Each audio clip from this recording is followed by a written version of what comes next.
From the North Georgia mountains to the Florida line, it is Eric Erickson here covering the whole state of Georgia. Welcome to you all. The phone number, if you would like to be a part of the program, 877-97-ERIC, 877-973-7425. The President of the United States addressed the nation last night regarding the coronavirus. Just as a starting point, now, becoming more and more of a snob audio guy, and so I'm actually fascinated by the way radio and TV works, and I'm fascinated by microphones. I love to go on TV sets and see what sort of lav mic do you use. A lav mic is the one where you clip it to your lapel. A boom mic is one that is typically they use in Hollywood sets. It hangs over you. You can't see it. It's just at a camera frame.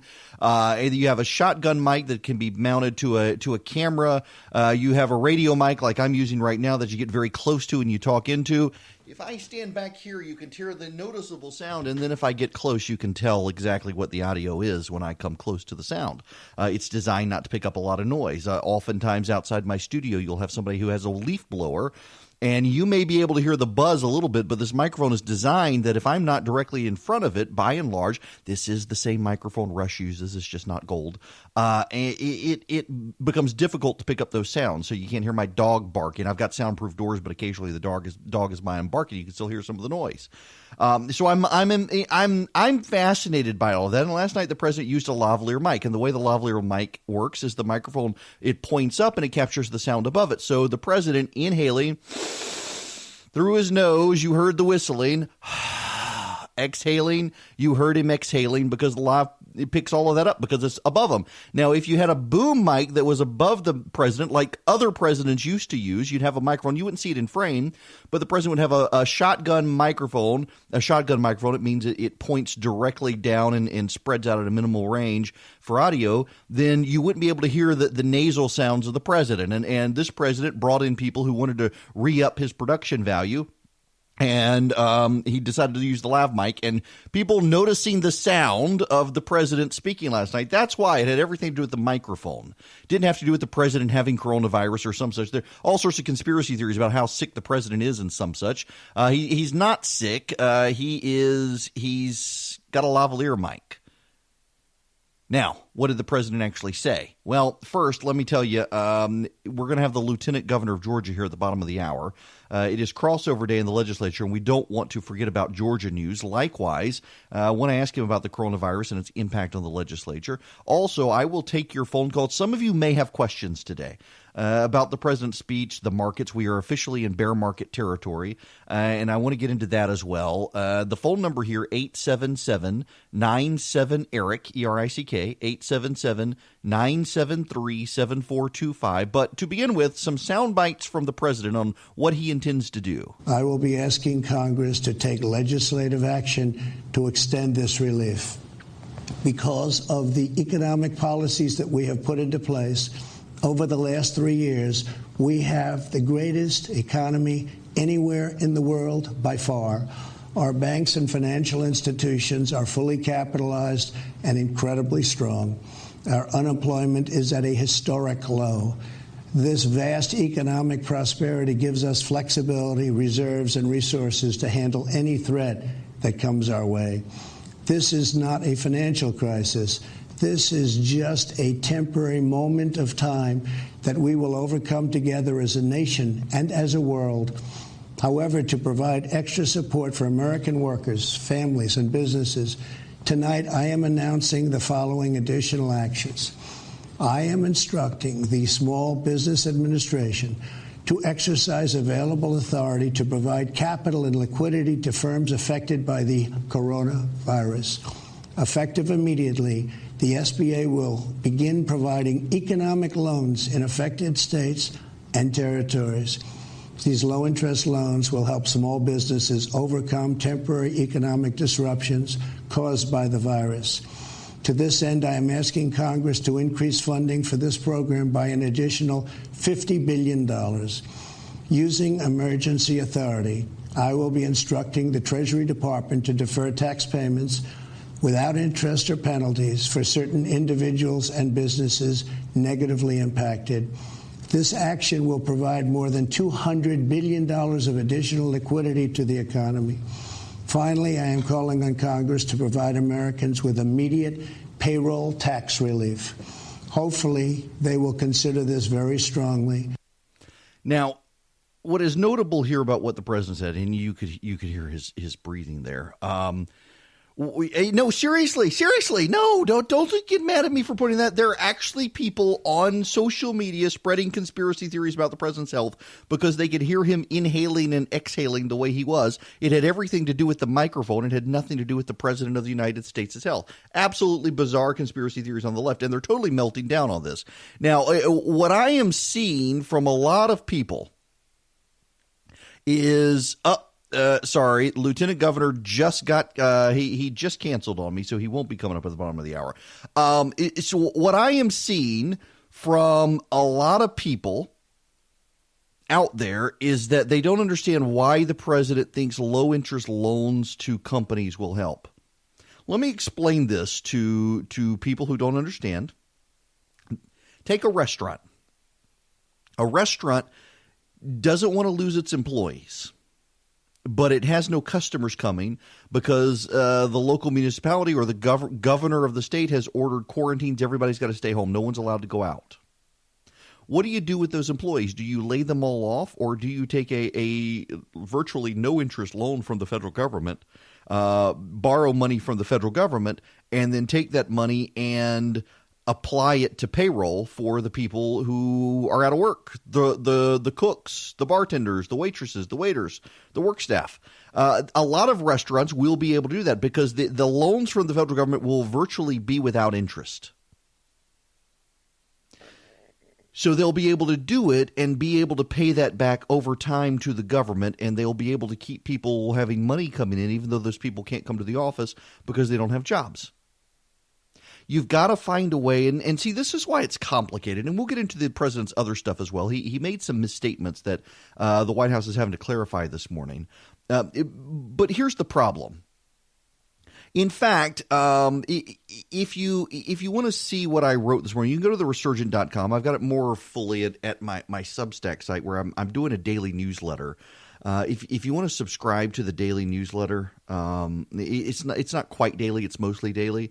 You can text the word show to 33777. In addition to getting a link to the podcast, you'll get a link to the Substack page. And I hope you might consider subscribing. And it is somewhat selfish. It's $70 a year or $7 a month. And it is a way to help monetize this program in lieu of me going out and flooding you with a bunch of advertisers. You supporting me through my writing and radio, and you get exclusive podcasts, and you'll get some discounts to my conference and stuff like that. So consider the newsletter. Text the word show to 33777. But I made the point today, and it has everything to do with the run on toilet paper. So I went to my local Publix. You hear me talk about my local Publix. I love those people. They are wonderful. They're across the street from me. And I went by there the other day, and they were almost completely out of toilet paper. And I went yesterday, and I thought, we're planning on going to the beach in a few weeks for spring break. And what if I get down there and there's been a run on toilet paper and products down there? Might as well get a little extra just to be on the safe side. I didn't buy a ton, just several extra rolls so we could get down to the beach and be A-okay if we need to be.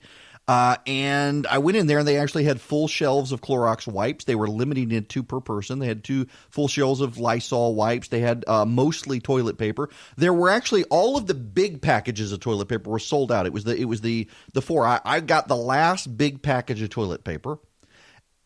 They'll have more coming in today. But why are people making a run on toilet paper over the virus? And here's why. People believe already that they're going to be shut at home for weeks on end. And so they're stocking up on things like toilet paper because they don't want to run out to the grocery store while they're quarantined at home, while they're shut in, while they're not allowed to be out. If the government's telling them to stay out of the public, they're interpreting that as stay out of the grocery stores as well. So they are staying out of the grocery stores. Now, that should tell the government something. What it should tell the government is that an economic stimulus plan is actually not going to do any good. And that's part of why I want to prepare you for this. What's happening today is you're about to see a bloodbath on the stock market like you haven't seen in a while. They had to suspend futures market trading. Futures market trading gives you a sense of what's happening. Even the other day when they stopped the S&P and the Dow suspended for 15 minutes, they didn't stop futures trading. Today, because of the president's address last night, the markets are in free fall. And the markets open in about 15 minutes. And it's a big deal. Prepare yourself for it. Now, what's actually going on here? An economic stimulus is not going to do anybody any good if they're too scared to leave their house. The president could get an Air Force One and fly over major cities dumping freshly printed $100 bills out of the belly of Air Force One, and people may go out and grab the money by the fistful, and they're going to go back inside and stick it under their mattress. They're not even going to go to the bank to deposit it.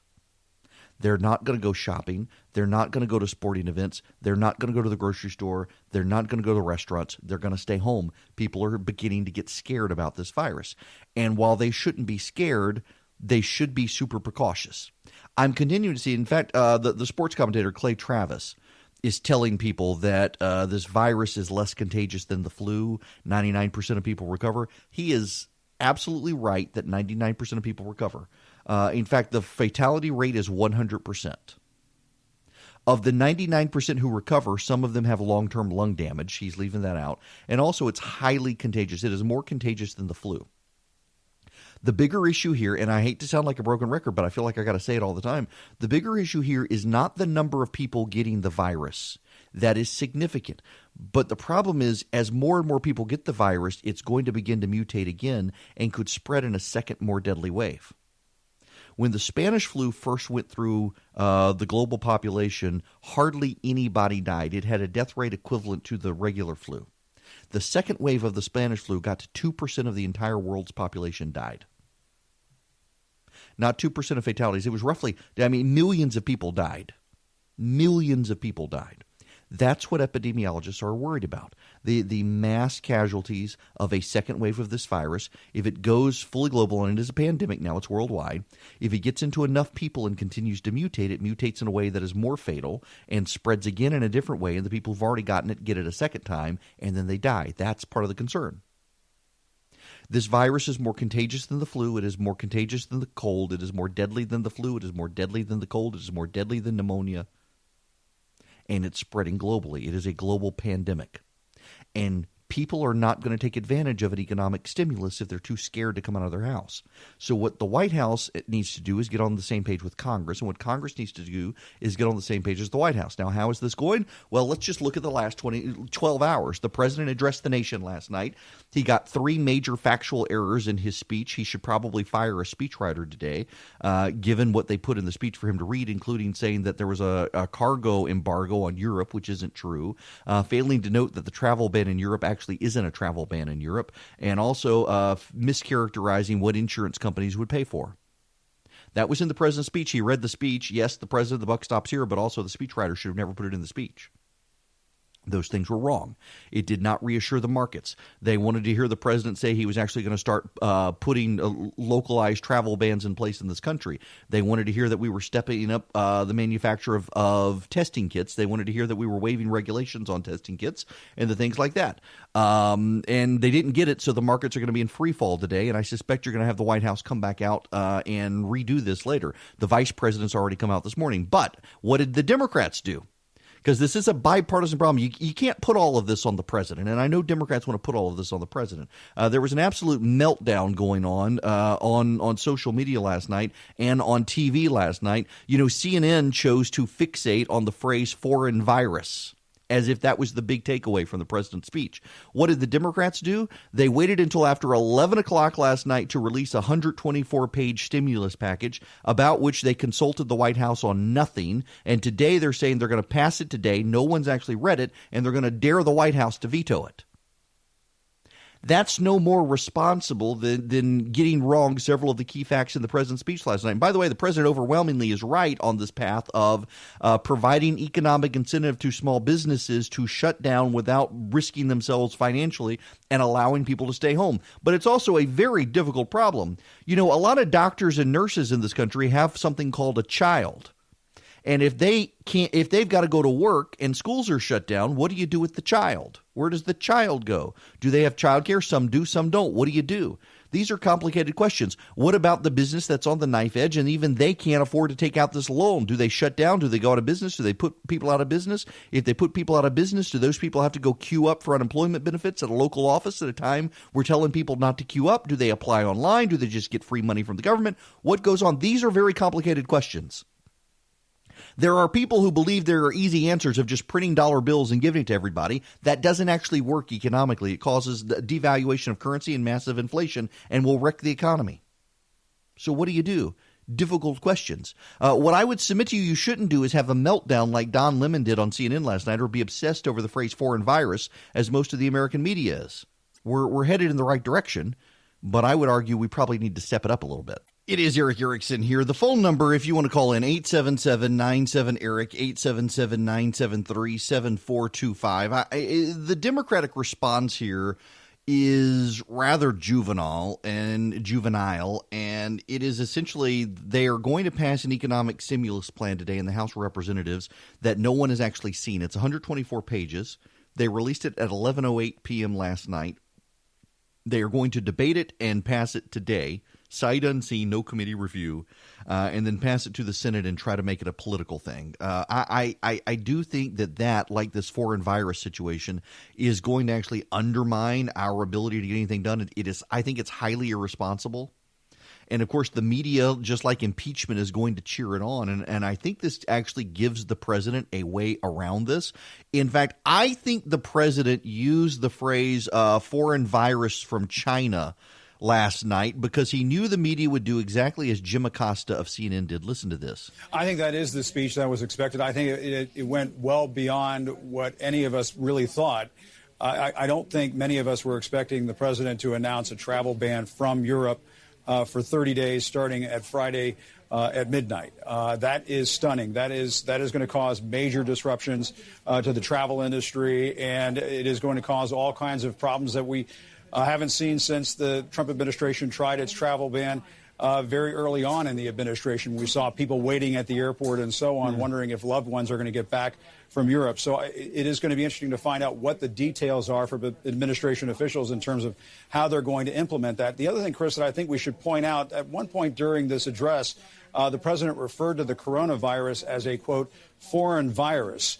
That I think was interesting because as I was talking to sources earlier this evening, one of the points that the president wanted to make tonight, wanted to get across to Americans, is that this virus did not start here, but that they're dealing with it. Now, why the president would go as far as to describe it as a foreign virus, that is something we'll also be asking questions about. But it should be pointed out that Stephen Miller, who is an immigration hardliner who advises the president, is one of his top domestic policy advisors and speechwriters, was a driving force in writing this speech. And I think it's going to it's going to come across to a lot of Americans as smacking of xenophobia to use that kind of term in this speech, Chris. Well, look, sometimes we can answer the questions. And the answer is he's doing it to put blame somewhere else. We've seen over the last few days McCarthy and others saying the Chinese coronavirus, the Wuhan coronavirus. We get that. It can't be the main concern right now. Even Chris Cuomo saying, this can't be the main concern right now. We can move on to other stuff. Here's the thing that the media, and you do need to understand here, I don't consider myself a conspiracy theorist. I'm pretty hostile to conspiracy theories, but I would point out, yes, I don't consider myself one, but I realize I'm going there and I know how it sounds. CNN is owned by Warner. MSNBC and NBC are owned by Comcast, Universal. ABC is owned by Disney. All of these are, and CBS is owned by Viacom, which owns Paramount. All of these are media entities that are owned by film studios. And those film studios are dependent on the Chinese box office. You're not going to have American newscasts angering the Chinese right now. And the Chinese Communist Party is actually out there on social media this very moment pushing the idea that the coronavirus originated in the United States. That is why the president of the United States has decided that he is going to refer to this as the foreign virus or the Wuhan virus. That's why Republicans are doing it. It has nothing to do with racism. It's to push back on a talking point from the communists. Why are American reporters upset at the president pushing back on communists? I have no idea. They're pushing back on Bernie Sanders. It is Eric Erickson here. The phone number, if you want to call in, 877-97-ERIC, 877-973-7425. The NBA is canceling or suspending, I should say. They may start it up later. But basically, they're decided to cancel the whole season. And this comes after what happened in Oklahoma City last night. 2 days ago, Rudy Gobert, who plays for the Orlando Jazz, was doing a press conference about the Orlando Jazz's COVID-19 response. And he didn't take it seriously. He thought it was no big deal. And so he leaned over and made a point of touching all the microphones and all of the recorders for all the reporters who were there to emphasize that it was no big deal. That was 2 days ago.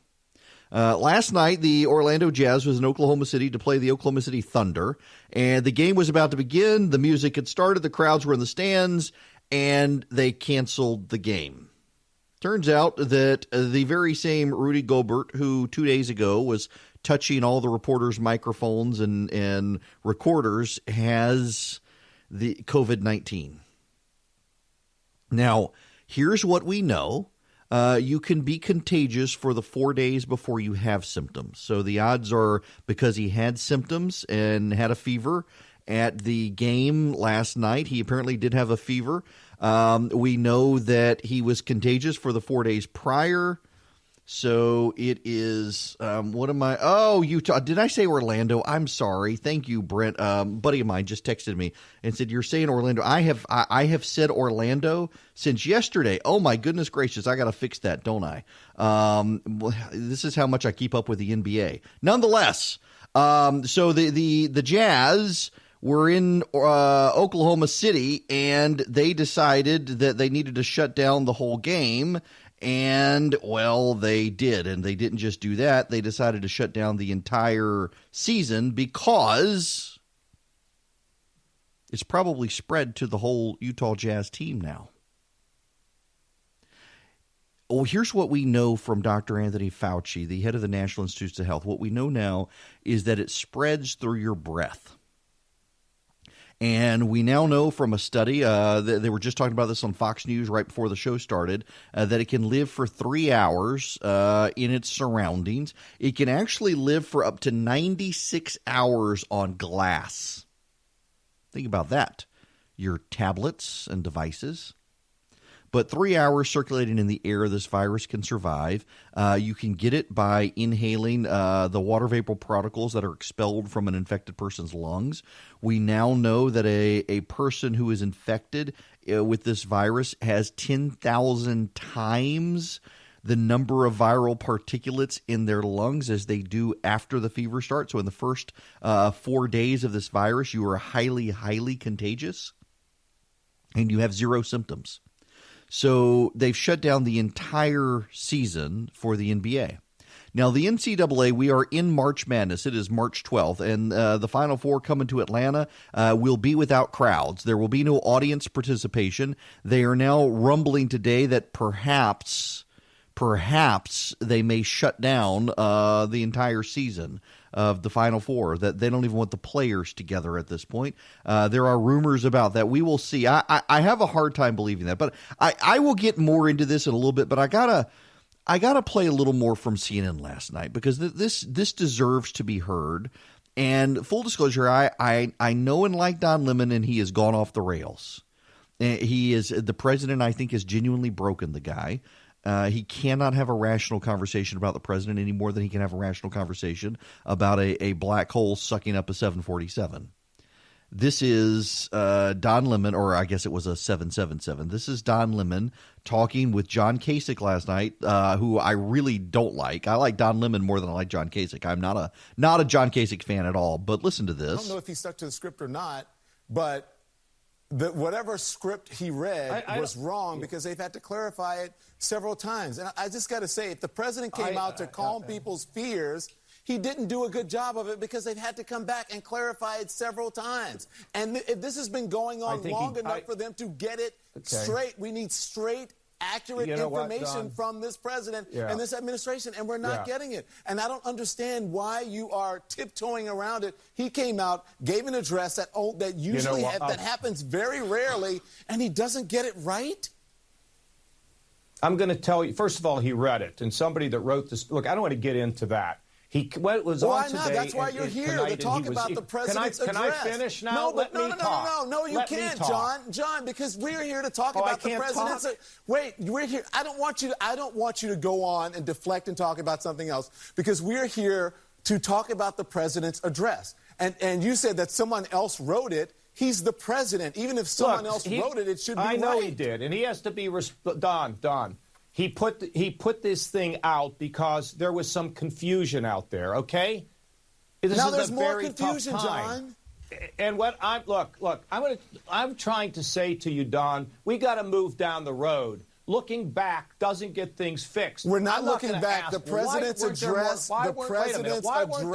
was tonight. That is the newest information with this. Is the president's address. I think it was fine. That's what I think. You think inaccurate information that you have to come back and clarify 2 or 3 times, you think that's fine?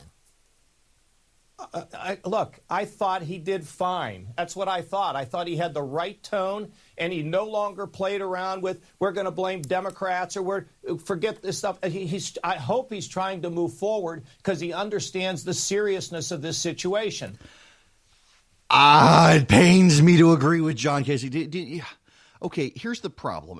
Let me cue off. The Politico has a story out today. Let me read you the headline of the Politico story. Trump's travel ban sidesteps his own European resorts. This is by Ryan Heath at Politico. President Donald Trump's new European travel restrictions have a convenient side effect. They exempt nations where 3 Trump-owned golf resorts are located.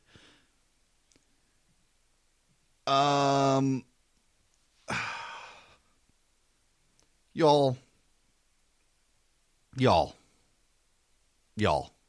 we got what, a third of the United States right now is convinced this is a partisan weapon against the president of the United States and not a real virus.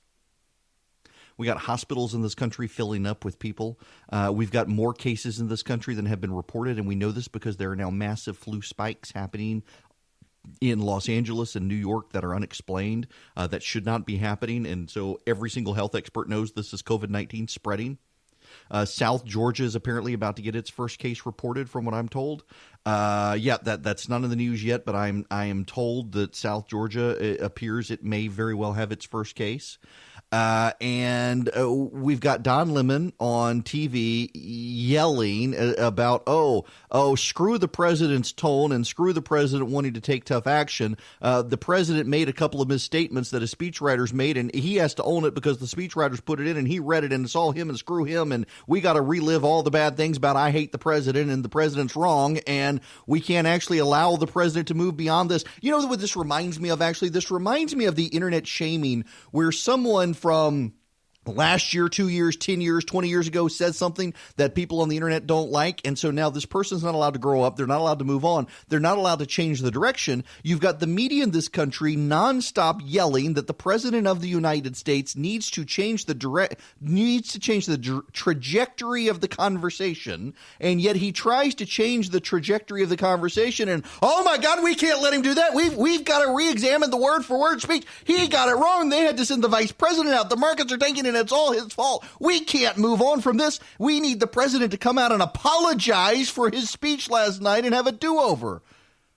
This is unhinged. And then to do this report at Politico that says, this is the president's exempting his own people. He's making money off of this. A little more from this Don Lemon conversation because it's infuriating and you should hear it. And just a tip of the hat to Nicholas Fondacaro at Newsbusters for highlighting all of this. John, that's what I think. And I think can we be need to serious move and yes. sit here and tell you 4 + 4 = 85. I'm serious. That doesn't mean that I'm right. The information he gave was not right.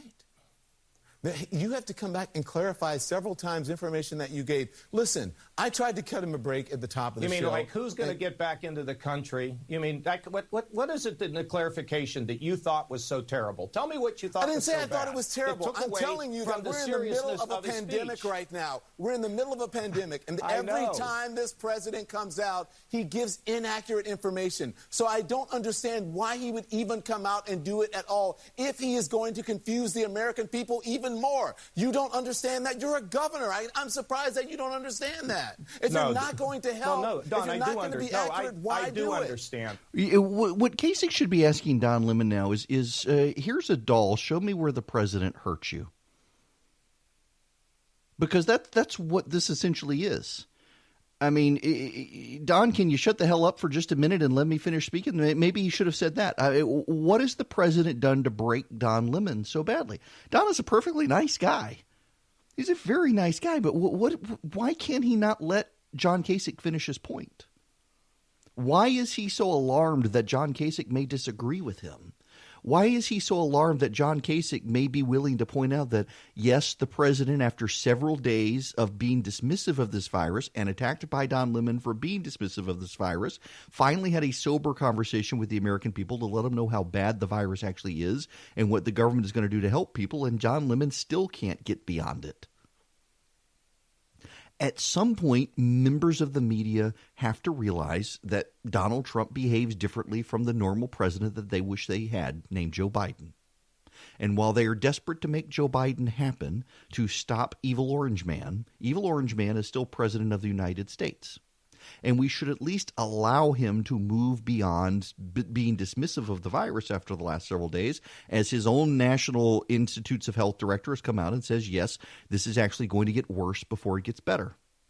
The president tried to do that last night. The media has urged the president of the United States to do that now for a couple of weeks.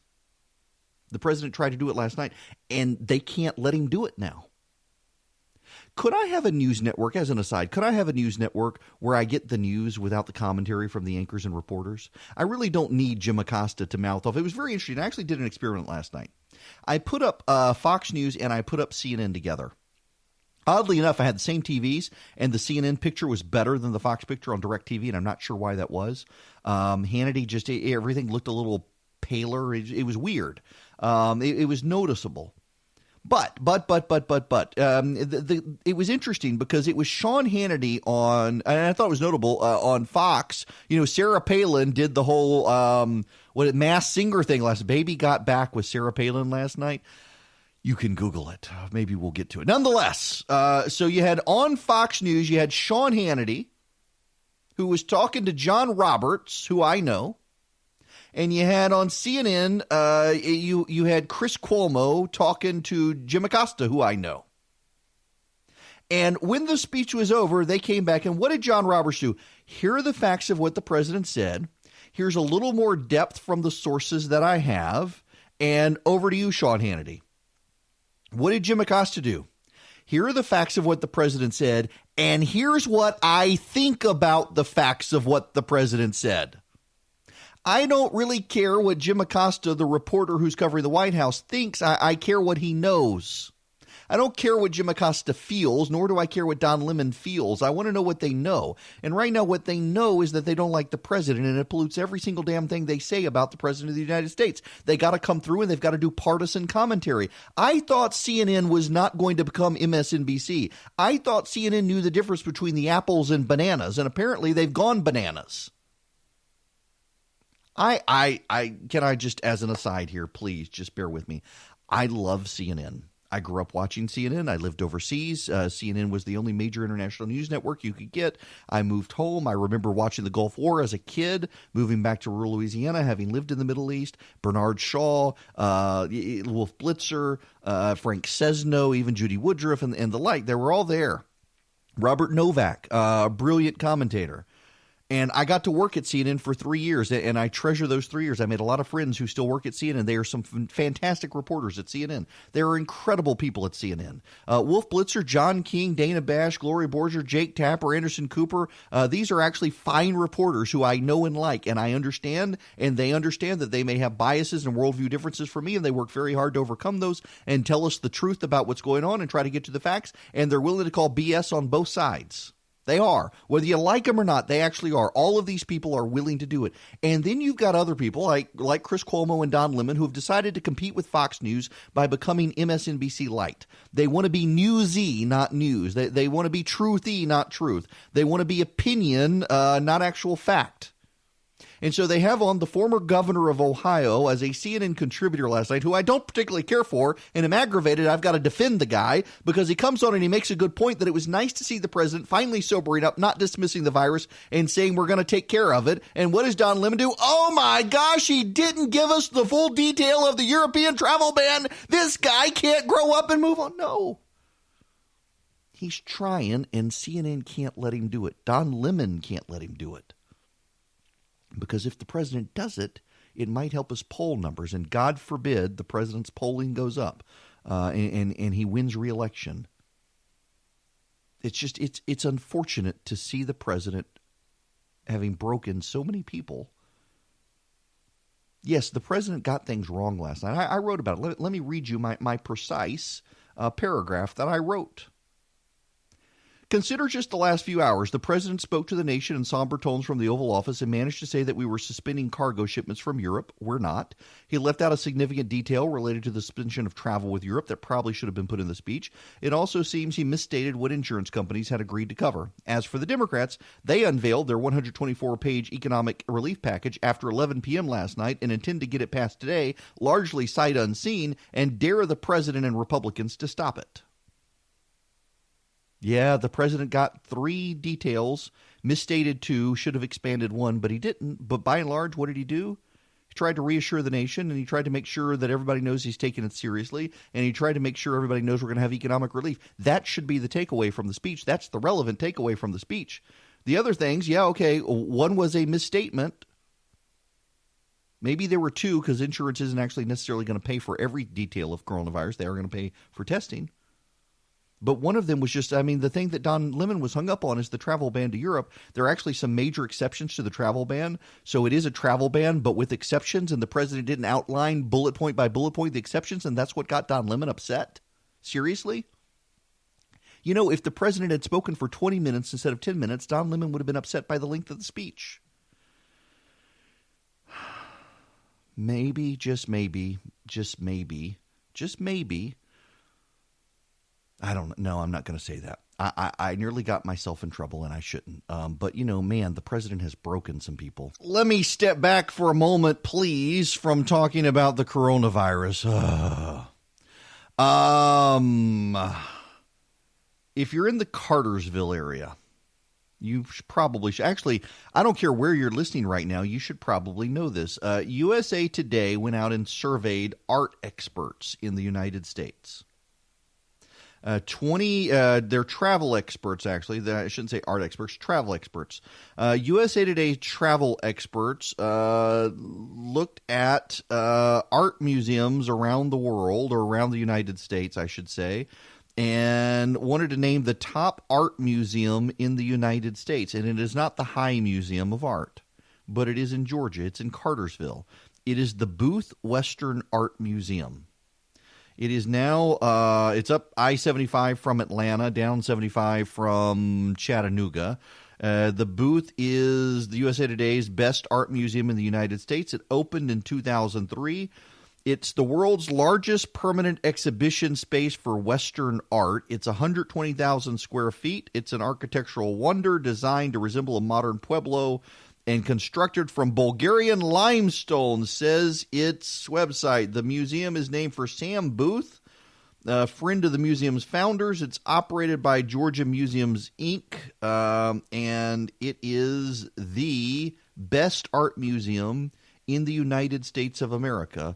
The list, according to the experts and the readers, Booth Western Art Museum in Cartersville, Georgia, Crystal Bridges Museum of American Art in Bentonville, Arkansas, Detroit Institute of Arts in Detroit, Nevada Museum of Art in Reno, Kimball Art Museum in Fort Worth, Texas, Art Institute of Chicago in Chicago, Chihuly Gardens and Glass in Seattle, the Metropolitan Museum of Art in New York, the Los Angeles County Museum of Art in L.A., and the Museum of Fine Arts in Houston.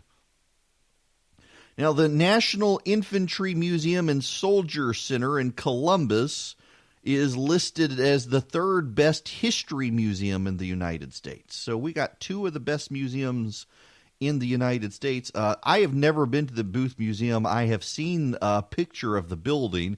It is highly impressive. If you're into Western art, not just cowboys and Indians, it's worth the trip to Cartersville. Just not right now. Avoid the crowds. Stay home. Bunker down. Shelter in place. All of that good stuff. But the time will come when you can venture out of your house again. Now, when we come back, let's look at the NCAA stuff. And please do keep Tom Hanks and Rita Wilson in your prayers. Tom Hanks, star of like every good movie ever made, has tested positive for coronavirus. His son, in a shirtless video on social media I got nothing. His son said that they're okay, minimal symptoms, doing fine, has talked to him. What about the symptoms? What do you expect? The Wall Street Journal has done an interview with one of the first Americans to get coronavirus. And, well, wait until you hear what this guy has to say about what he went through. Keep in mind, the CDC now saying this virus at minimum 10 times more deadly than the annual seasonal flu. Hello there. Welcome. It is Eric Erickson here across the nation. The phone number, if you want to be a part of the program, 877-97-ERIC, 877-973-7425. If I'm sounding like super amped up, it's all an act. I'm trying to sound awake for you. Inside my body is dying from not having yet enough caffeine, but I'm working on it. I want to shift gears from what I wanted to talk about, and I'll get to it because we do have a couple of stations that come on at 10, and now that you're all with me and a captive audience because there's nowhere else to go, I'm aggravated with people, and I want to share my aggravation. I'm aggravated in part with the people who are doing these nightmare scenarios that millions of people are going to die. We don't believe China's numbers. We fundamentally don't believe China's numbers. I have it when it comes to this COVID-19 virus, the Wuhan virus, whatever you want to call it. And by the way, it's not racist to call it the Wuhan virus. It's geographist, I guess you could call it. Viruses get their name from where they originated. The Wuhan virus as well. The difference is that no one in Egypt is complaining about us calling it the West Nile virus, but the communists in China are complaining about us calling it the Wuhan virus. But here's the thing.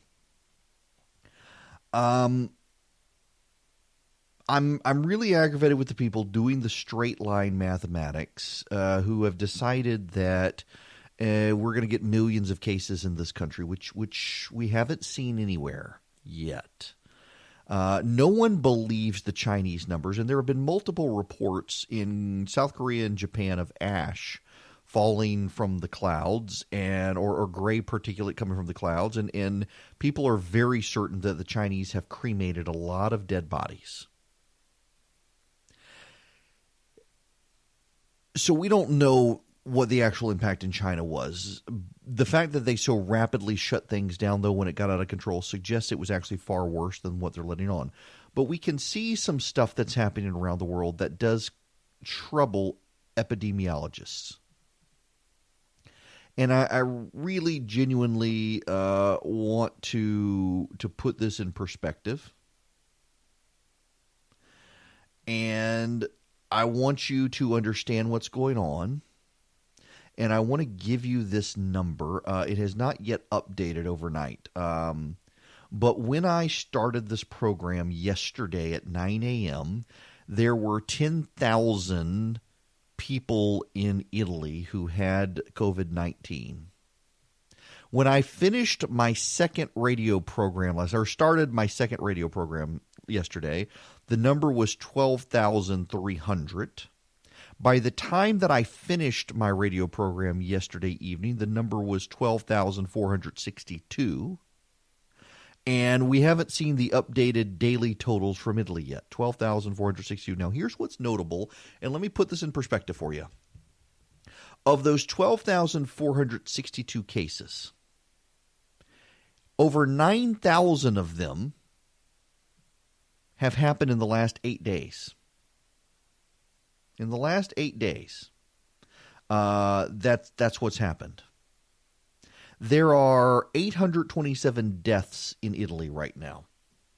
And these are not, and I keep seeing this from people who say, oh, the Italian healthcare system is worse than ours. These are some of the leading research hospitals globally in Italy where they're seeing these patients die. These are not cash-starved, poor research facilities. That's a death rate, by the way, of 6.6% in Italy.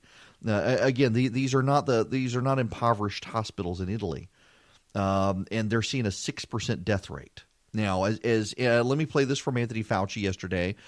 Just a couple of sound bites for you from Anthony Fauci. With regard to vaccines, as I've mentioned publicly many times, we were able to very quickly go from an understanding of what this virus was to what the genetic sequence was to actually developing a vaccine.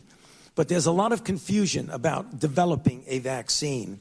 In the next, I would say, 4 weeks or so, we will go into what is called a phase 1 clinical trial to determine if one of the candidates, and there are more than one candidate, there are probably at least 10 or so that are at various stages of development. The one that we've been talking about is one that involves a platform called messenger RNA, but it really serves as a prototype for other types of vaccines that are simultaneously being developed. Getting it into phase 1 in a matter of months is the quickest that anyone has ever done, literally in the history of vaccinology. So the vaccine has not yet been developed. That's part of the problem. All these rumors about an imminent vaccine are problematic. And now let me play you one more from Anthony Fauci. Well, SARS was also a coronavirus in 2002. It infected 8,000 people, and it killed about 775. It had a mortality of about 9 to 10%. So that's only 8,000 people. In about a year, in the 2.5 months that we've had this coronavirus, as you know, we now have multiples of that. So it clearly is not as lethal, and I'll get to the lethality in a moment, but it certainly spreads better. Probably for the practical understanding of the American people, the seasonal flu that we deal with every year has a mortality of 0.1%. The stated mortality overall of this, when you look at all the data, including China, is about 3%. It first started off as 2 and now 3. I think if you count all the cases of minimally symptomatic or asymptomatic infection, that probably brings the mortality rate down to somewhere around 1%, which means it is 10 times more lethal than the seasonal flu. I think that's something that people can get their arms around and understand. So we don't have a vaccine, and it's more lethal than the seasonal flu. Here's another issue that they're concerned about. For every 1,000 people, the United States has 2.8 hospital beds. For every 1,000 Americans, the United States has 2.8 hospital beds. Italy actually has a higher number per 1,000 people, 3.2. China has 4.3. South Korea has 12.3. More hospital beds per 1,000 people than the United States. A buddy of mine just texted me Italy actually has less intensive care beds from what the New York Times and the BBC and the CDC are all saying, including the Centers for Disease Control. That's not actually true. Italy actually has more intensive care beds per 1,000 people than the United States as well, because it has a much older population than the United States. That's actually one reason that Italy is seeing this virus spread. It's older people. However, Italian doctors are saying, hold on, we're starting to see 40-year-olds winding up in ICU and in intubation because this virus is more deadly than was originally advertised. So we don't have the hospital capacity. And one of the things that the reason they're sounding the alarm from the CDC here is because of the lack of hospital capacity. Again, and I'm just going to say this every day now, the odds of you getting this virus are actually really small. And the odds of you making a full recovery from this virus are actually really damn good. 99% of people will make a full recovery. The problem is that if you're over 65, that goes down to about 85% will recover, which is still good, but that's a lot of people. And the great news is that if you are under the age of 21, you'll make 100% recovery. The problem is what happens in between, and what we're starting to see now of people recovering abroad is that the lung damage is long-term lung damage from this virus. That's only just now being reported, people with lesions in their lungs, scar tissue in their lungs that isn't going to heal long-term. But the bigger issue here is that if we do have a big spread in this country, and we're at the point now where this virus has crossed the Rubicon, so to speak, of being able to double every 2 days in our population, we're going to have a lot of people who need hospital space, and we're not going to be able to put them in hospital space. In Italy right now, again, for every 1,000 people, Italy has more hospital beds than us. For every 1,000 people, Italy has more intensive care beds than us, and Italy is having to make a decision of who lives and who dies. And Italian doctors are working infected and working because they don't have enough manpower.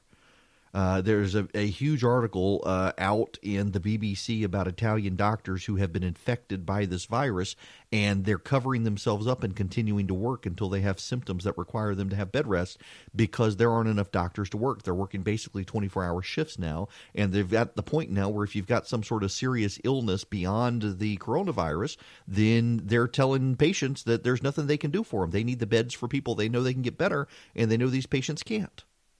None of this is to scare you.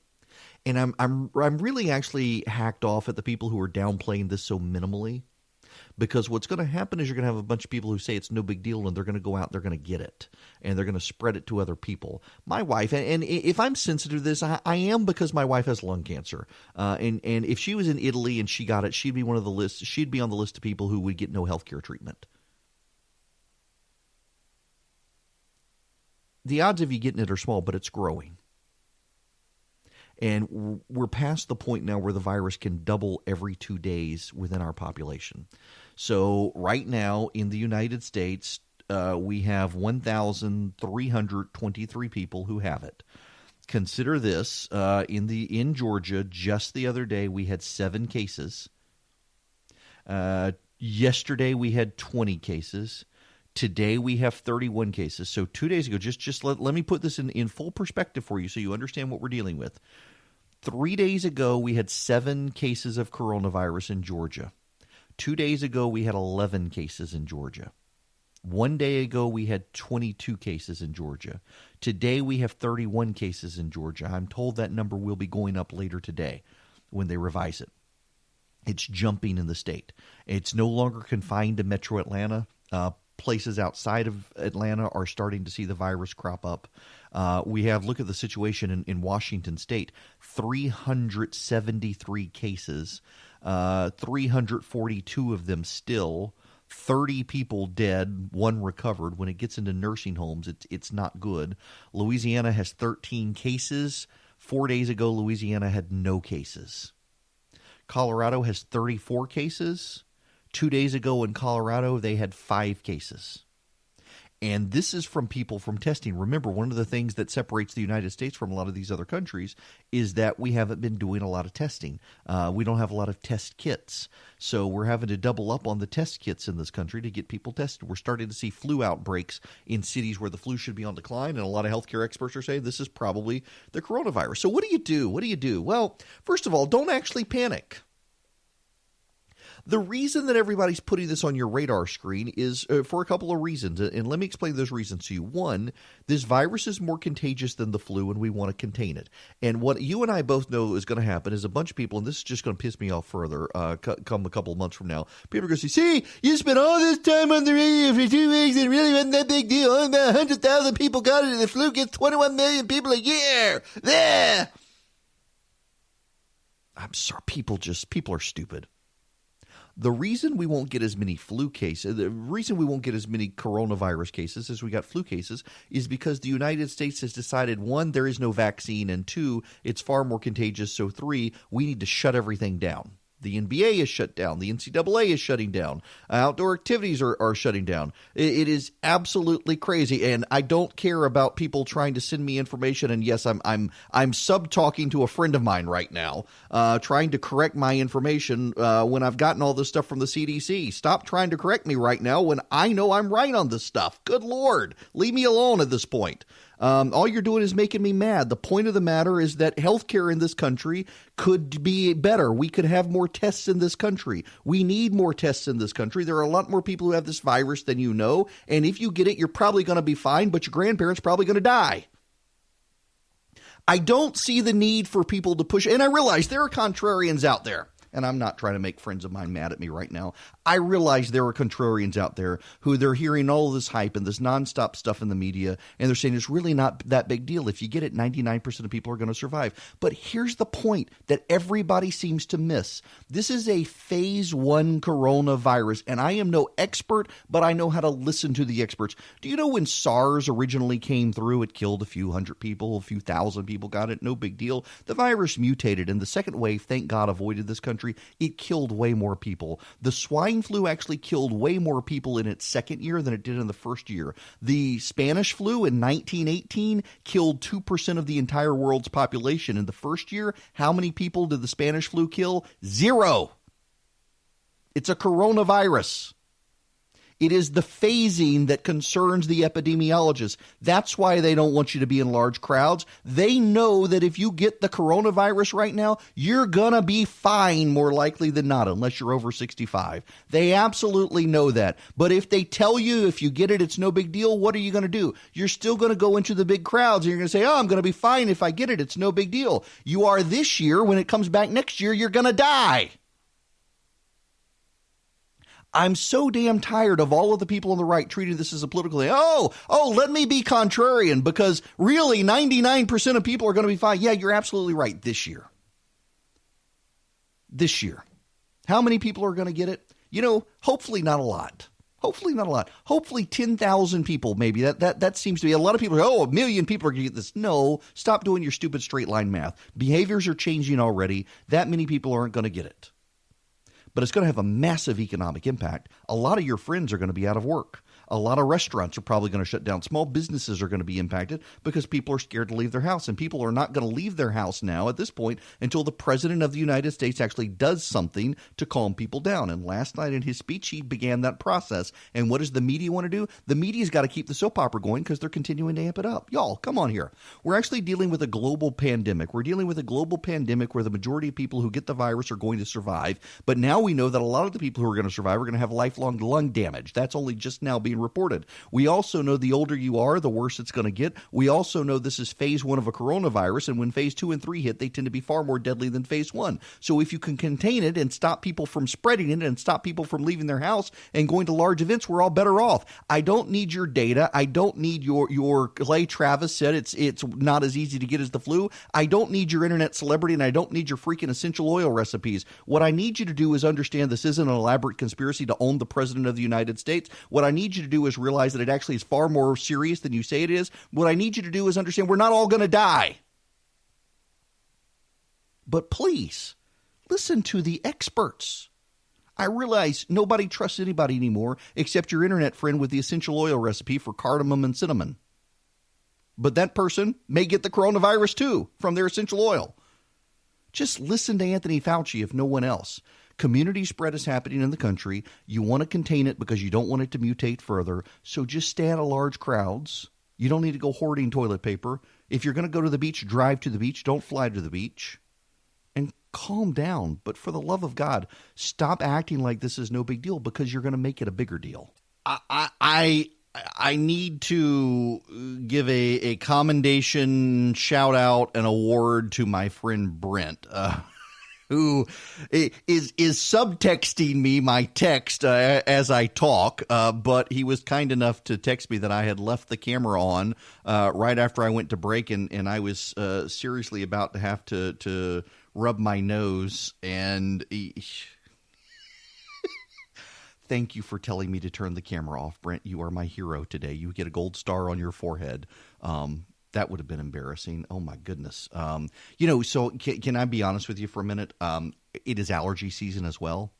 And so I've got the dry cough and I've got the congestion nose, and thank God I have the congestion, or I would think, oh my gosh, I've got the coronavirus. All I can do these days is blow my nose, and I'm doubling up on allergy medicine, and it's gross. But thankfully, it's just allergies. I have such terrible allergies. And it's come early this year, too. The pollen's not even in the pine trees yet here in Georgia. My car, I had a white car forever, and I've realized everybody likes a black car. A black car is cooler. Let's just acknowledge my kids think a black car is cooler. My guest host, Chris Burns, he and I have the exact same car, except he's got black rims. And my kids tell me all the time he's got a cooler car because he's even got the black rims. And it really makes me mad because my car's better than his.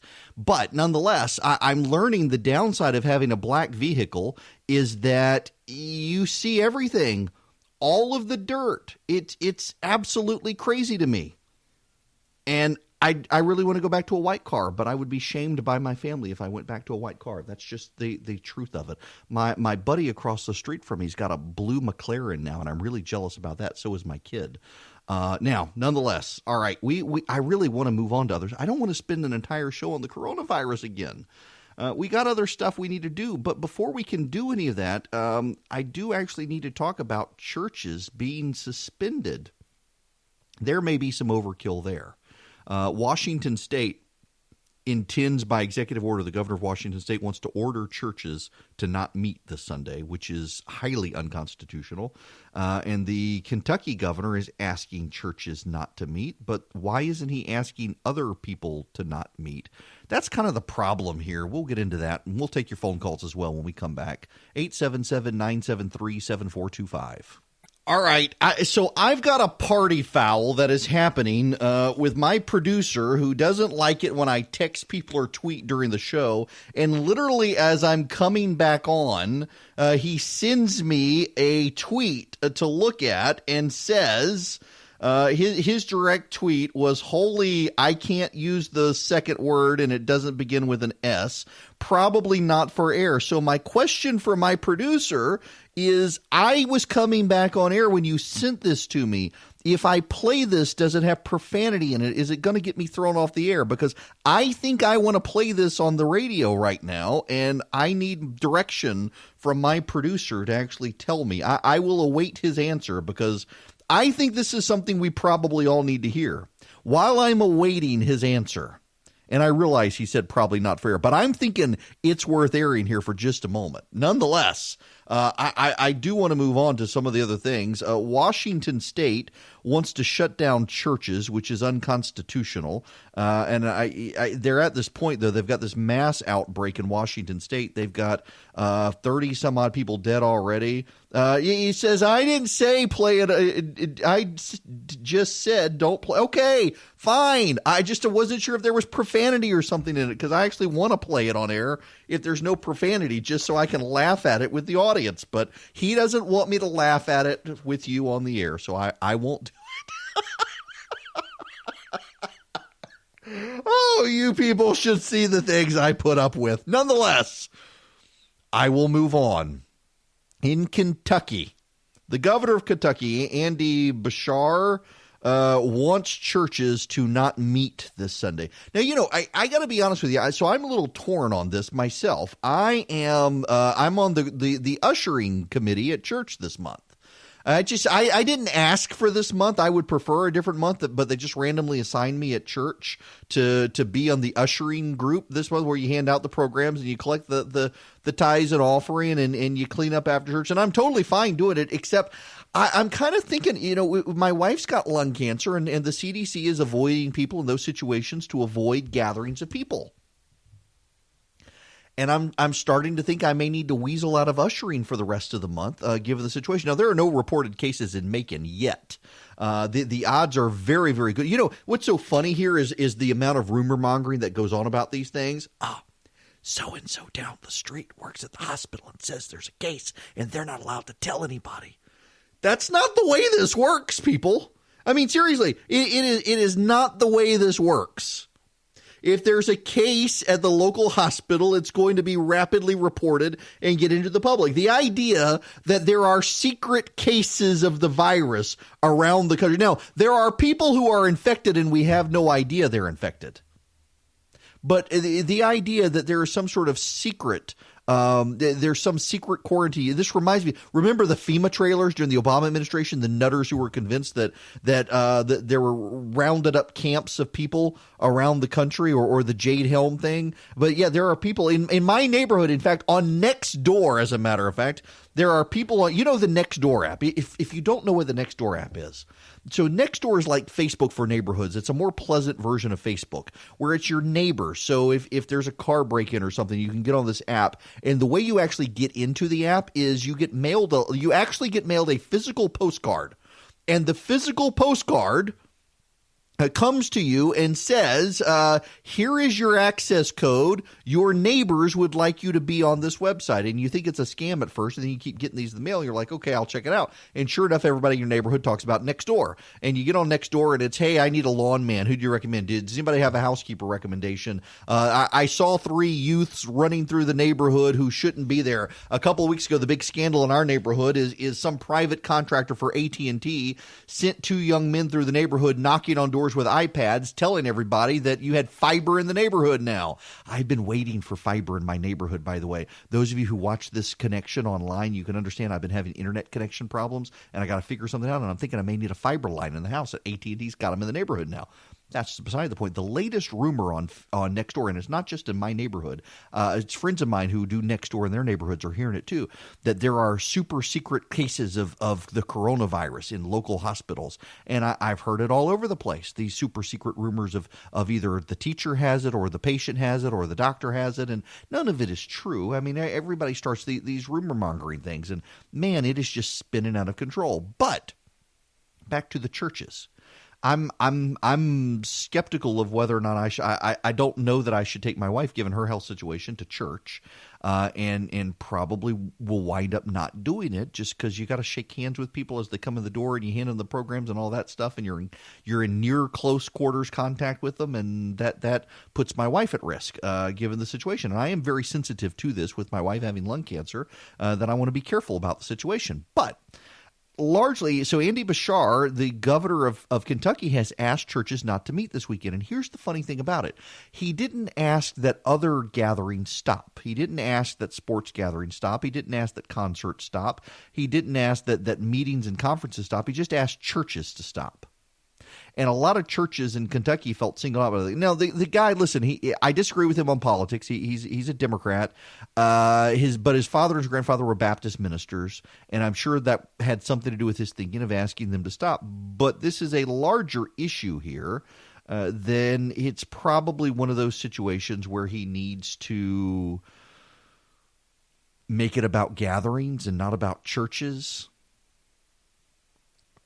And not do what Washington State did, where they're banning churches from meeting this weekend, which is unconstitutional. Now, a lot of churches have said they're not going to meet this weekend. What would Martin Luther do, by the way? The Gospel Coalition has a big article up. Martin Luther refused to flee the bubonic plague. In fact, Martin Luther stayed behind and helped people as best he could dealing with the plague when it hit Wittenberg. He made a couple of demands on the local government. He insisted, for example, that the Wittenberg cemetery be moved outside the city walls. The cemetery had been inside the city. He recognized that as a health hazard. He went around helping people and providing them spiritual comfort and as much relief as he also could, providing them fresh water and things like that. He kept himself immaculately cleaned as possible to avoid himself getting the. That is one of the modern miracles of all of this is. Cleanliness is next to godliness when it comes to this sort of thing. Now, we know with this coronavirus that you exhale and someone breathes in the water vapor from your lungs who is close to you, they're going to get it. But we also know that if you stand back more feet, the virus is diffuse in the air and it increases your chances of not getting it. And we also know that if you wash your hands and don't touch your face, and by the way, it is impossible for me. I have tried it. I have tried My Lord in heaven, I have prayed to my Lord in heaven to give me self-control to not touch my face. And now just even thinking about it, I want to touch my face and scratch my nose. But I can wash my hands and use hand sanitizer. You know, one of the urban legend things that's circulating out there is that hand sanitizer will not actually work on this coronavirus. I have seen that from so many people. In fact, a friend of mine has actually texted me and said, don't waste my time with hand sanitizer. It is true that soap and water works best. But hand sanitizer, if you cover your hands in hand sanitizer, not a thin little drop, but an actual large goop and cover your hands so they're wet, it actually does kill the coronavirus. The coronavirus is actually perfectly suited for hand sanitizer. To be clear, there are viruses that the hand sanitizer will not kill. Coronavirus is uniquely shaped in such a way that hand sanitizer is very deadly to the virus. Soap and water is very deadly to the virus, and you don't need antibacterial soap. You just need regular soap. So yes, those sorts of things, cleanliness is next to godliness. Stay out of large crowds, do stuff like that. So I get the concerns about churches meeting. You got a lot of elderly people go to church and things like that. So I get it. But even now, like the Good Morning America, I didn't even realize Good Morning America has a live audience now. Not anymore. They stopped it. The View. Those angry old women on The View have decided not to have a live studio audience. How are they going to – do they have a laugh track for those people? Because I would imagine that it's even more humorless without a crowd to react to, because they clearly feed off the crowd. And even the late night shows, the Stephen Colbert's, the Jimmy Kimmel's, the Jimmy Fallon's of the world, the rest of them, they're getting rid of their live studio audience. Now, I'm sure they have a laugh track. I guarantee you those people have a laugh track. I guarantee you that those people have people out there who will cheer them on and clap for them, and it's all fake. But an empty crowd. Clearly steps are being taken. I mean, for goodness sakes, the NCAA has decided that March Madness is going to be without an audience. Now, to be clear here, the families will be allowed to come in. The families of players will be allowed to come in, and personnel will be allowed to come in, but general audiences will not be allowed to come in. And that's going to be, I guess it'll be fine. Most people are going to watch it on TV anyway. Most people can't afford the tickets. But think about the hotels. Think about Atlanta. I mean, we're in Georgia here. Atlanta is an hour up the road from me. And you're going to have hotels we're expecting crowds. They're not going to get them. Airlines we're expecting people. They're not going to get them. I got to tell you, the counterintuitive, like you know, I'm highly critical of the people who go contrarian at times like this. But the contrarian in me, I've seen so many friends of mine on planes in the last 3 days, and they got seats to themselves. I can't think of the last time that I was on a plane where I didn't have someone sitting next to me, including Pukey Woman 2 weeks ago, and that I could get on a plane right now and fly across the country, and the odds are really good no one is sitting next to me. I'm kind of tempted to do it. Boost my frequent flyer miles while no one's flying. I'm kind of tempted to do it. But I got to worry about my wife's situation. What I really need, private jet. I'm whispering because, you know. But nonetheless, I'm thinking of doing it. But, you know, they're limiting crowd space, so Delta's going to be impacted. Delta's going to be impacted by the European travel ban. Delta is really going to be impacted. Restaurants are going to be impacted. That, by the way, if you're in the charitable mood, consider making donations to your local food bank, because there are going to be people when your local community gets terrorized by this virus, and it inevitably is going to be, and they're going to be without food and they're going to need food. I do hope local churches are prepared for this. You know, again, I mentioned Martin Luther. Difference between the two. Martin Luther, alive during one of the outbreaks of the plague in Wittenberg, Germany, made sure that local churches were doing a very good job of going around and caring for local populations. And Martin Luther said, listen, if you need to leave, preservation of life is perfectly biblical. If you need to leave, leave. But if you've got family to take care of and they can't leave, you don't leave. You stay and take care of the family. And I think that's sound advice. And one of the things that he admonished is that leaders should stay put, and that includes church leaders, and church leaders have an obligation to tend to their flock.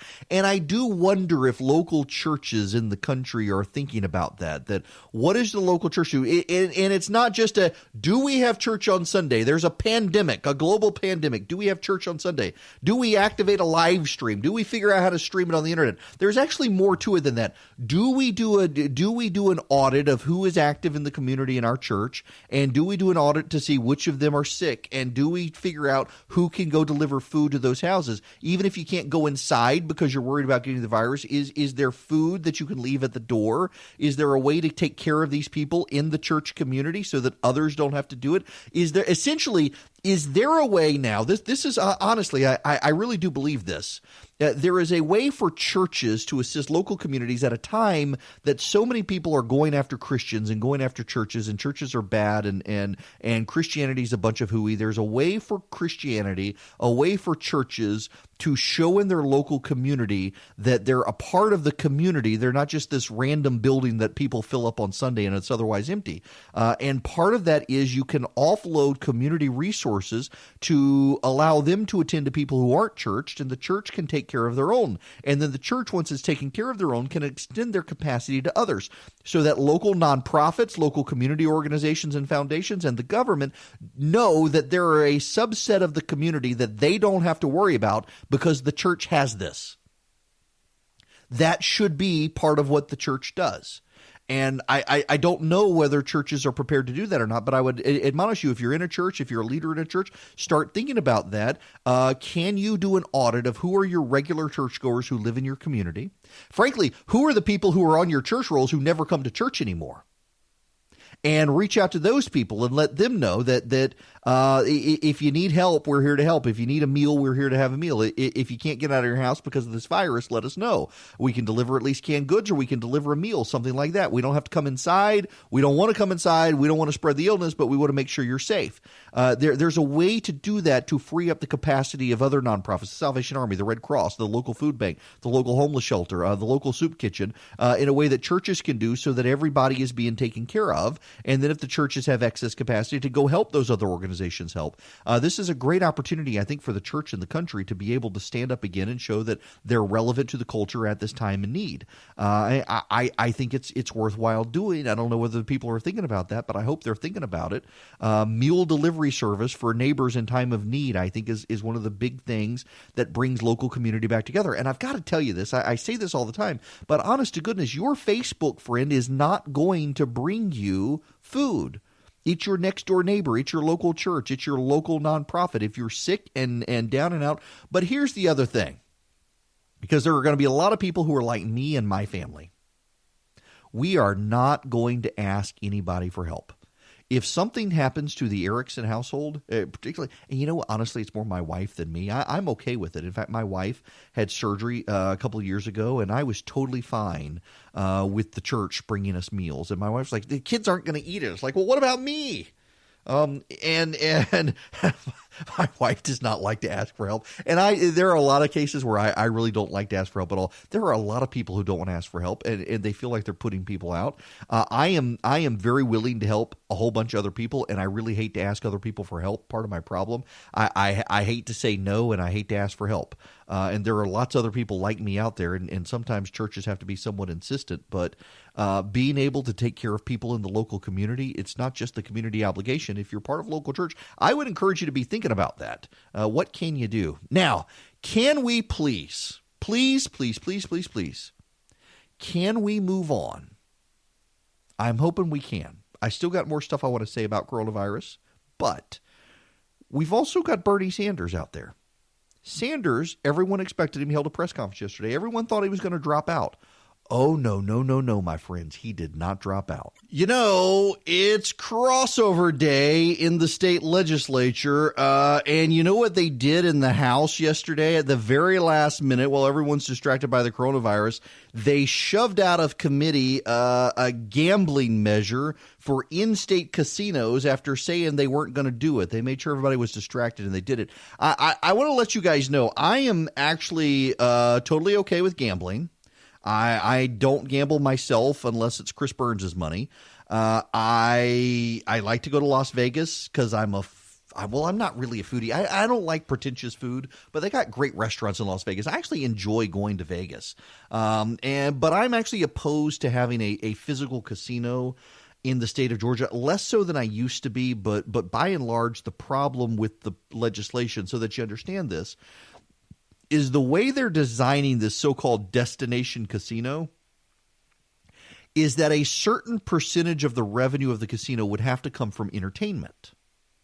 And that's a problem for various venues around the state, whether you're talking about the Fox Theater in Atlanta or the Grand Opera House or the City Auditorium or the Coliseum in Macon or the center in Athens. What is the place in Athens where I've been? I can't remember the name of it now. But around the state, there are music venues and entertainment venues. And the way that this legislation is designed to come out of the House of Representatives, that came out of the House of Representatives, the way it's designed is to ensure that a lot of the business going to those local venues around the state would go to this so-called destination casino.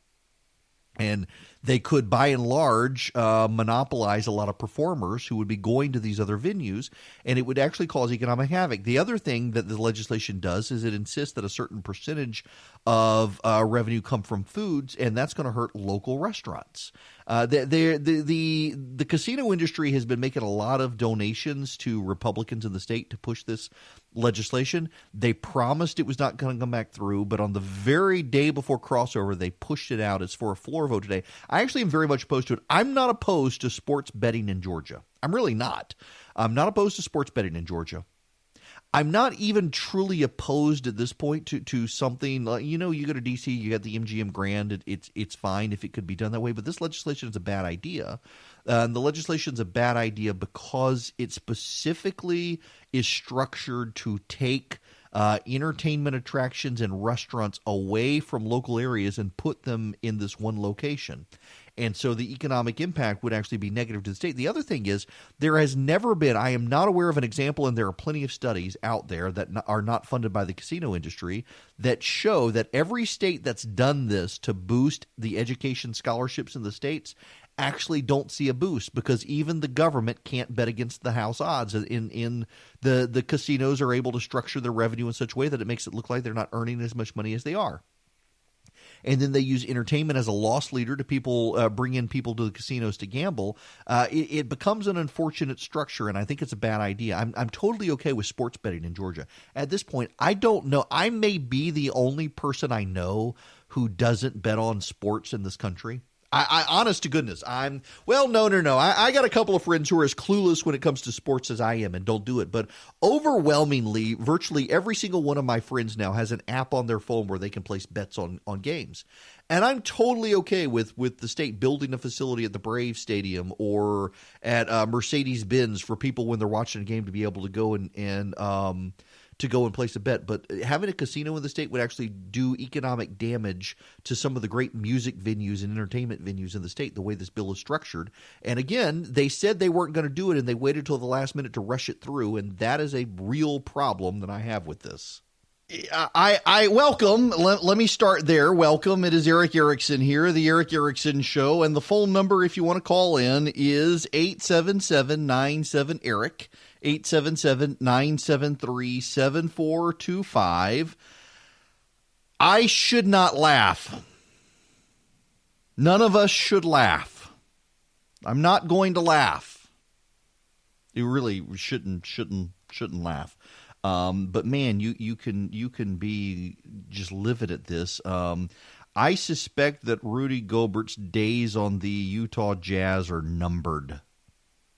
Wow. So, okay. So let me bring you up to this. If you get COVID-19, we now know for certain that for at least 4 days prior to having any symptoms, you are contagious. That is one reason it is spreading like it is there's a 4-day period where you have no symptoms and you are contagious. And then you start getting symptoms. And your symptoms may be mild. Your symptoms may be serious. There's an article in the Wall Street Journal today of a guy who got it on a trip to Italy and wrote about his experience, and his went very, very badly wrong. But 2 days ago, Rudy Gobert, he is with the Utah Jazz, and there was a press conference of what the Utah Jazz was planning on doing to minimize the outbreak of COVID-19, and to show he thought it was no big deal, he rubbed his hands over all the microphones and recorders that were around him as he walked out of the room.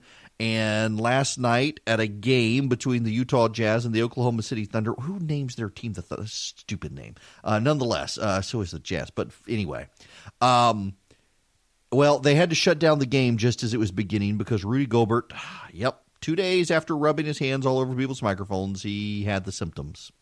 And he's positive for COVID-19. Had fever while he was there.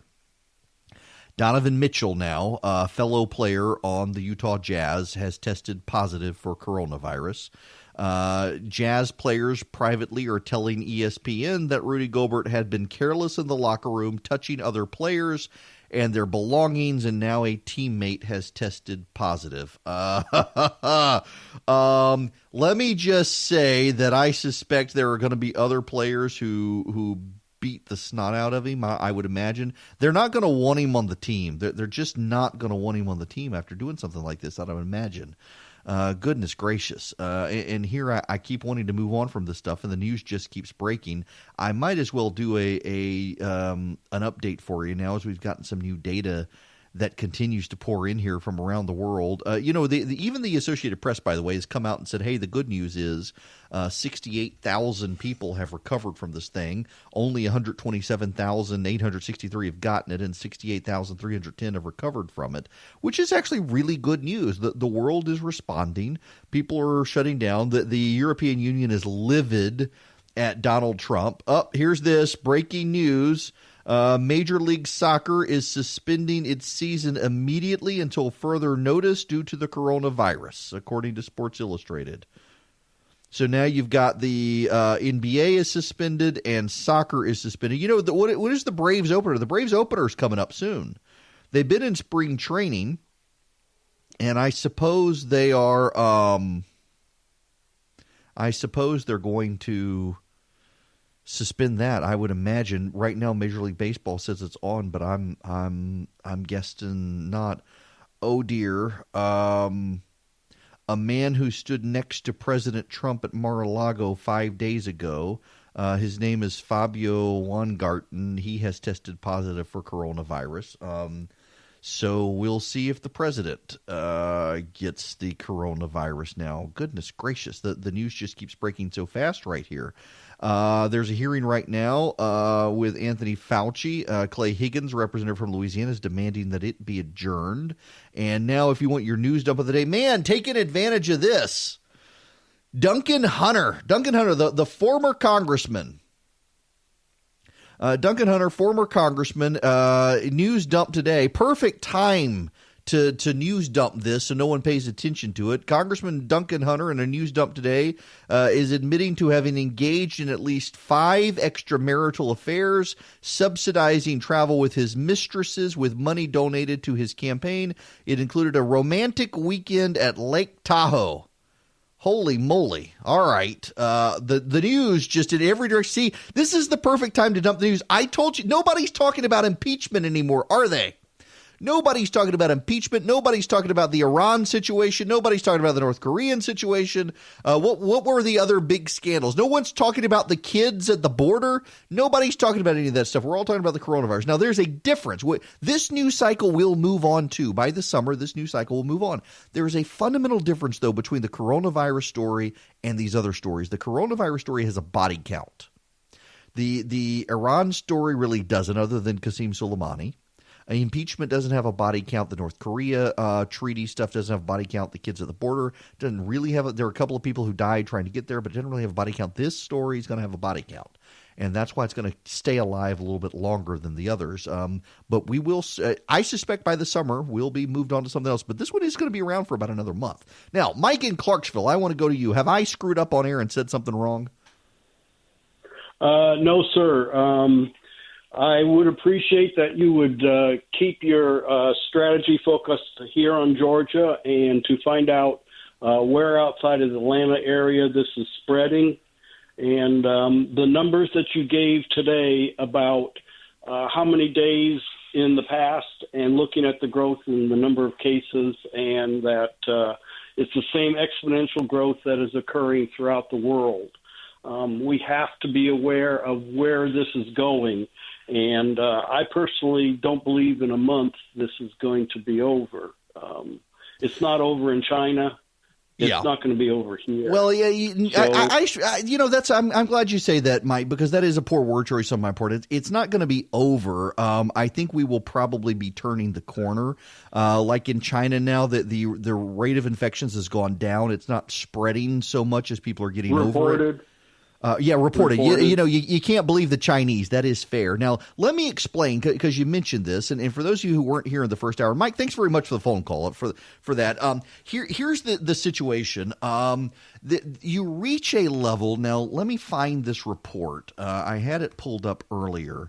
This is from, the website is Medium. I may have to put this out. If you want to subscribe to my Substack, let me explain Substack. So I started doing this, I write daily at The Resurgent, but I started doing, I really don't make any money from The Resurgent, and I have other writers. It's a group site, but I wanted to have somewhere where I could do more in-depth stuff for people who are willing to get it.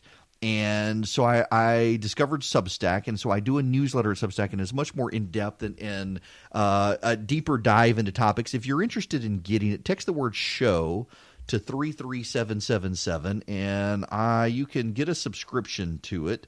You'll also get a link to the podcast, which is rather important. What happens is you text the word SHOW to 33777 and ask for your email address because it helps me weed out spam. You'd be amazed at the number of spam I get. Once you send back your email address, you'll get a link to the podcast, and you'll get a link to Google, and you will get a link to the Substack page. Purportedly, it's not coming through. Maybe it's broke. I do know if you text data to 33777, you'll get a link to the Substack page. But anyway, so maybe I'll have to put this in the Substack page. The coronavirus. Here is, let me find the relevant chart. Because this is important about the spread, and it shows the point of doubling in populations, and it's kind of a troubling chart as to where we are. That when you cross about 400, when you cross 700 infections in a country, it rapidly gets to the point of doubling every 2 days. That's the concern that we have. Yep, here we go. The daily growth rate. When you get to, let's see, when you get to about 700 cases, it begins to spread by growing, doubling every 2 days. I'm reading the chart as I'm talking to you. So there you have it. In Belgium and the Netherlands and Denmark, they're largely shutting down those countries now because those countries are well past the point of doubling every 2 days within their population. The United States has just crossed that line. Iran is very close to that line, and it's based on the daily growth. You get to a point where you start having pretty serious exponential growth within countries. Italy is starting to see this. Again, the thing you got to remember about with Italy is that you got, within the last 8 days, 9,000 cases in 8 days. And half of those have required hospitalization, and a tenth of those, the total number is 12,462 in Italy right now, and a tenth of those have required ICU, and half of those have required hospitalization. So it grows very, very fast. Now, is it going to be a massive thing where everybody falls over dead? No, that's part of my problem with the way this is being covered by the media. How do you draw the line on this? Not everybody's going to fall over dead. In fact, 99% of people who get it are going to be just fine. The question is, how quickly does it spread? How quickly can it be contained? And does it mutate again worse? And that's part of what we're dealing with here. And if you got questions, by the way, very fascinating. I hate to refer you to other sources when I should be the gatekeeper of all your knowledge. But Joe Rogan, I'm not a huge in fact, I don't listen to Joe Rogan. I only recently knew he was, and I know a lot of people listen to him. But there are a lot of people who do listen to him, and he did an interview with a leading epidemiologist in the country the other day talking about why this is such a big deal. And I've got a lot of friends of mine who have been deeply dismissive of it, and they're huge Joe Rogan fans. And actually, one of them reached out to me the other day and is totally freaked out now, having heard it. I'm like, listen, calm down. There's nothing to freak out about. Just take some precautions here. Let's go back to the phones. Adam in Athens, you're going to be next. Welcome. Hey, Mr. Erickson, how you doing? I'm fine, but please, my dad is Mr. Erickson. I'm just Eric. I was just being kind of facetious. I was seeing if anybody had called Dean Koontz yet, because he wrote about this in his book in 1981, like Into the Darkness or something. Wait, who? Specifically mentioned Wuhan. Dean Koontz. Oh, yeah. You know, as a matter of fact, who was it? The Joe Rogan guy? I can't remember. I think it was him who actually said he wrote a book several years ago and predicted that one of the next mass outbreaks of virus in the world would come from Wuhan. This was 1981, specifically Wuhan, and it says in 2020 a respiratory virus will spread. So it's kind of freaky, but yeah, it is kind of freaky. But you know, I mean, just consider this: how predictable it's been. The number of people who have been pointing to this area of the world saying something's coming. SARS came out of there as well, and there's been one other viral outbreak around the world that's come out of there, which should tell us something about China. You know, this is a jumping off point. Adam, I'm glad you redirected me here as a way to kind of get away from the coronavirus while still kind of being tied in here. I have said for a while now that there's so much of a media fixation on China. I was actually on y'all forgive me. I was in first class on the Acela Express. I was on the Acela corridor in first class, and let me tell you, first class at Acela is glorious. It really is. I can see why all the media elite do it. Between New York and Washington, it's the high-speed Amtrak train. It's the only profitable Amtrak train in the country. And I was there, and it was Tom Friedman who was on the plane or on the train with me, and he is notoriously snobby about China. And he was there in first class and started yelling at the guy on the train and actually made a comparison to China, I do believe, if I remember the story right now, and just how America is just nothing like China. Tom Friedman has been fascinated forever about China and how glorious China is, and China can build a railway overnight. You know, the hotel that they put people in China collapsed. They've got the overnight, the hospital they built overnight. People are waiting for it to collapse. China is so much show and bluster, and the media elite in this country always uniformly fall for how grand and glorious China is when it is just one giant Potemkin village. Now, is there a threat from China? There absolutely is, that with nuclear weapons and everything else and the number of people they have. But come on, people. China is not as awesome as so many members of the media make it out to be, and this is just further proof of it. A Chinese communist regime is not going to be, at the end of the day, able to compete with the ingenuity and innovation of American free enterprise. And the only way China is able to compete is for us in this country to screw it all up and make our system of capitalism less free and more regulated and closer to the Chinese system. And we need to be thinking about that. In fact, one of the issues we're having now with the viral testing is federal regulation. The South Koreans and the Italians have been able to more rapidly get testing materials to relevant communities because they have less healthcare regulation than we do, which is absurd, particularly when in Italy in particular they've got universal healthcare. It's just absurd that they've been able to move faster than us on some of this stuff. We got to step up our game, let the free market work. Oh, dear. I hesitate to read you this, but yeah, we need to go there. This gives you an extent to how much the media is overplaying this coronavirus situation. It's all media hype. Here's your proof. 2 days after Iran declared its first cases of the coronavirus COVID-19 and what would become one of the largest outbreaks of the illness outside of China, Evidence of unusual activity appeared at a cemetery near where the infections emerged.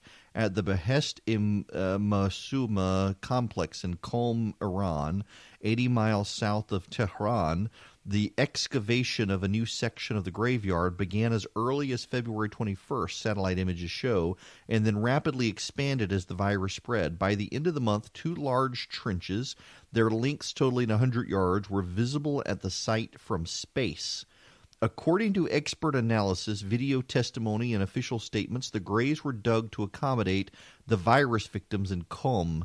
Iran, a nation of about 80 million people, has suffered a particularly deadly surge of coronavirus infections, including among its top leaders. Iran's health ministry said 429 people have died of the virus, which causes the disease known as COVID-19, and more than 10,000 have fallen ill. Among the dead are members of parliament, a former diplomat, and even a senior advisor to the supreme leader. At least 24 other officials, including a vice president, have been infected. In Qom, the spiritual center of Iran's ruling Shiite clerics, more than 846 people have contracted the virus. Iran's government has not released an official death toll, however, where about 1.2 million people live. But videos, satellite images, and other open-source data from the cemetery suggest the number of people struck down by the virus there is significantly higher than the official figure. A senior imagery analyst at Maxar Technologies in Colorado said the size of the trenches and the speed with which they were excavated together mark a clear departure from past burial practices involving individuals and family plots. In addition to satellite imagery, videos posted on social media from the cemetery show the extended rows of graves meant for coronavirus victims. The imagery analyst, who requested anonymity because of the sensitivity of his work, also pointed to an image showing what appeared to be a large white pile of lime, which can be used to manage decay and odor in mass graves. Iran health officials have in recent weeks confirmed the use of lime when burying people there. And my goodness, you can actually see it on the satellite. They have, you can see the piles of lime in the satellites. You can even see the trenches in the satellites. Wow. So significant goings on in Iran as this virus continues to spread around the world. Doesn't this make you all calm and happy? Let me give you a little more from the president. To keep new cases from entering our shores, we will be suspending all travel from Europe to the United States for the next 30 days. The new rules will go into effect Friday at midnight. These restrictions will be adjusted subject to conditions on the ground. There will be exemptions for Americans who have undergone appropriate screenings, and these prohibitions will not only apply to the tremendous amount of trade and cargo, but various other things as we get approval. Anything coming from Europe to the United States is what we are discussing. These restrictions will also not apply to the United Kingdom. Okay, now why will it not apply to the United Kingdom? Well, the United Kingdom is outside the European trade zone where a lot of Chinese travel. You know, the United States suspended travel to China and Europe didn't, and that's why the infection got hold there quicker. In fact, the reason that the infection got hold in northern Italy so much is because a lot of northern Italian leather manufacturers outsourced to China, and instead of moving the factories to China, China moved employees to Wuhan, from Wuhan to northern Italy, and that's why the infections are so large. But here's a key detail that the White House, that the president didn't put in his speech, just so you understand. And this is what, if you hear the first hour, Don Lemon going just absolutely infuriatingly, hysterically mad with John Kasich, because the president left this detail out. Here's the actual restriction. The travel restrictions with Europe apply to foreign nationals who have been in one of 26 European countries with open borders agreements in the last 14 days. Those exempt from these restrictions, such as U.S. citizens, will be directed to limited airports where screenings can take place. So if you're an American, you can leave, but if you're from one of these European countries, you can't come here. You got to be a British citizen to be able to get here. Oh, we got some real-time follow-up. I was mentioning the Iran situation and the satellite imagery showing that the COVID-19 situation is way worse than what people have been led to believe by Iran, and now there's this. This is from Eric Ding. A listener just sent this to me. He is the Federation of American Scientists and health economist, and Harvard. He went to Harvard, went to Johns Hopkins, and he's an epidemiologist, and he's just sent this out. Iran saying 10,000 cases doesn't reveal how bad it is. Many experts think Iran's epidemic is probably 10 times worse, possibly up to 1 million cases. Iran has just asked for $5 billion from the International Monetary Fund, which shows just how desperate it is with this outbreak. So, yeah, it is kind of a big deal. Kind of a big deal there. So just for perspective here, there's other stuff. Whoa, yeah. Now League Soccer. I mentioned that when I thought it said MLB at first. It's MLS. Major League Soccer suspending the season, and now we've got Democrats in the state house are demanding that the state legislature shut down. This is from the Atlanta Journal-Constitution. As the Georgia state capitol readied for the crucial deadline day, crossover day, Democratic members of the House called this morning for a quick end to a legislative session, citing the coronavirus pandemic. We must be responsible and follow appropriate guidelines. House Speaker David Ralston gavelled in the session, acknowledging the growing concerns about the pandemic, and said he and other leaders will discuss possibly adjourning the session after crossover day. The best thing to do at this point in time is to err on the side of caution. We will keep you posted. The session is currently expected to end April 2nd. Today is crossover day, when legislation must pass one chamber to receive consideration by the other. The only constitutionally mandated duty of the legislature is to pass the budget. The House on Tuesday voted out its version of a $28 billion spending plan. 5 Democratic-leaning groups are urging suspension. The House has already sent home its PAGE program. The Senate has posted signs advising against shaking hands. The first COVID-19 patient isolated at Hard Labor Creek State Park by Georgia health officials is a 30-year-old Afghan war veteran who cooked at a Waffle House in Canton before he started experiencing fever, chills, and aching pains. State Representative David Belton of Buckhead, whose East Georgia district includes the park, toured the site and was interviewed by the Oconee radio group over there. You cannot see any visible private residences from the site. It's heavily wooded. There are 7 really small trailers, campers really, that can house 1 to 2 people. I saw a lot of state patrol presence, a high degree of professionalism in keeping the quarantine isolated. On Tuesday, the State House passed House Bill 949 on a 100-68 vote. Among other things, it would establish a flat income tax rate of 5.375%. Currently, the tax rate increases from 1 to 5.75%, rising with income levels. The legislation includes a low, non-refundable tax credit intended to offset the tax increases that would result from lumping low earners into a higher rate. However, that doesn't impress the Georgia Budget and Policy Institute, which says that for most part, Georgia taxpayers with annual income below $108,000 per year would not benefit as a result of the flat income tax structure. Now, all of this is at play with crossover. And for those of you who are listening out of Georgia, let me explain to you crossover day. I think most state legislatures have something similar. But for crossover day in Georgia, if legislation does not pass the House or the Senate by the close of business tonight, then it cannot be considered by the other house. You know how a bill becomes a law. Both houses have to consider the same text. They have to pass the same text. And what typically happens is it goes from the House or the Senate to the other one. It is amended. It is voted on there. It's sent back. And if both houses pass the same text, then it goes to the governor to sign it. Well, it's got to pass one house today to be considered by the other house for the rest of the session. Today is crossover day.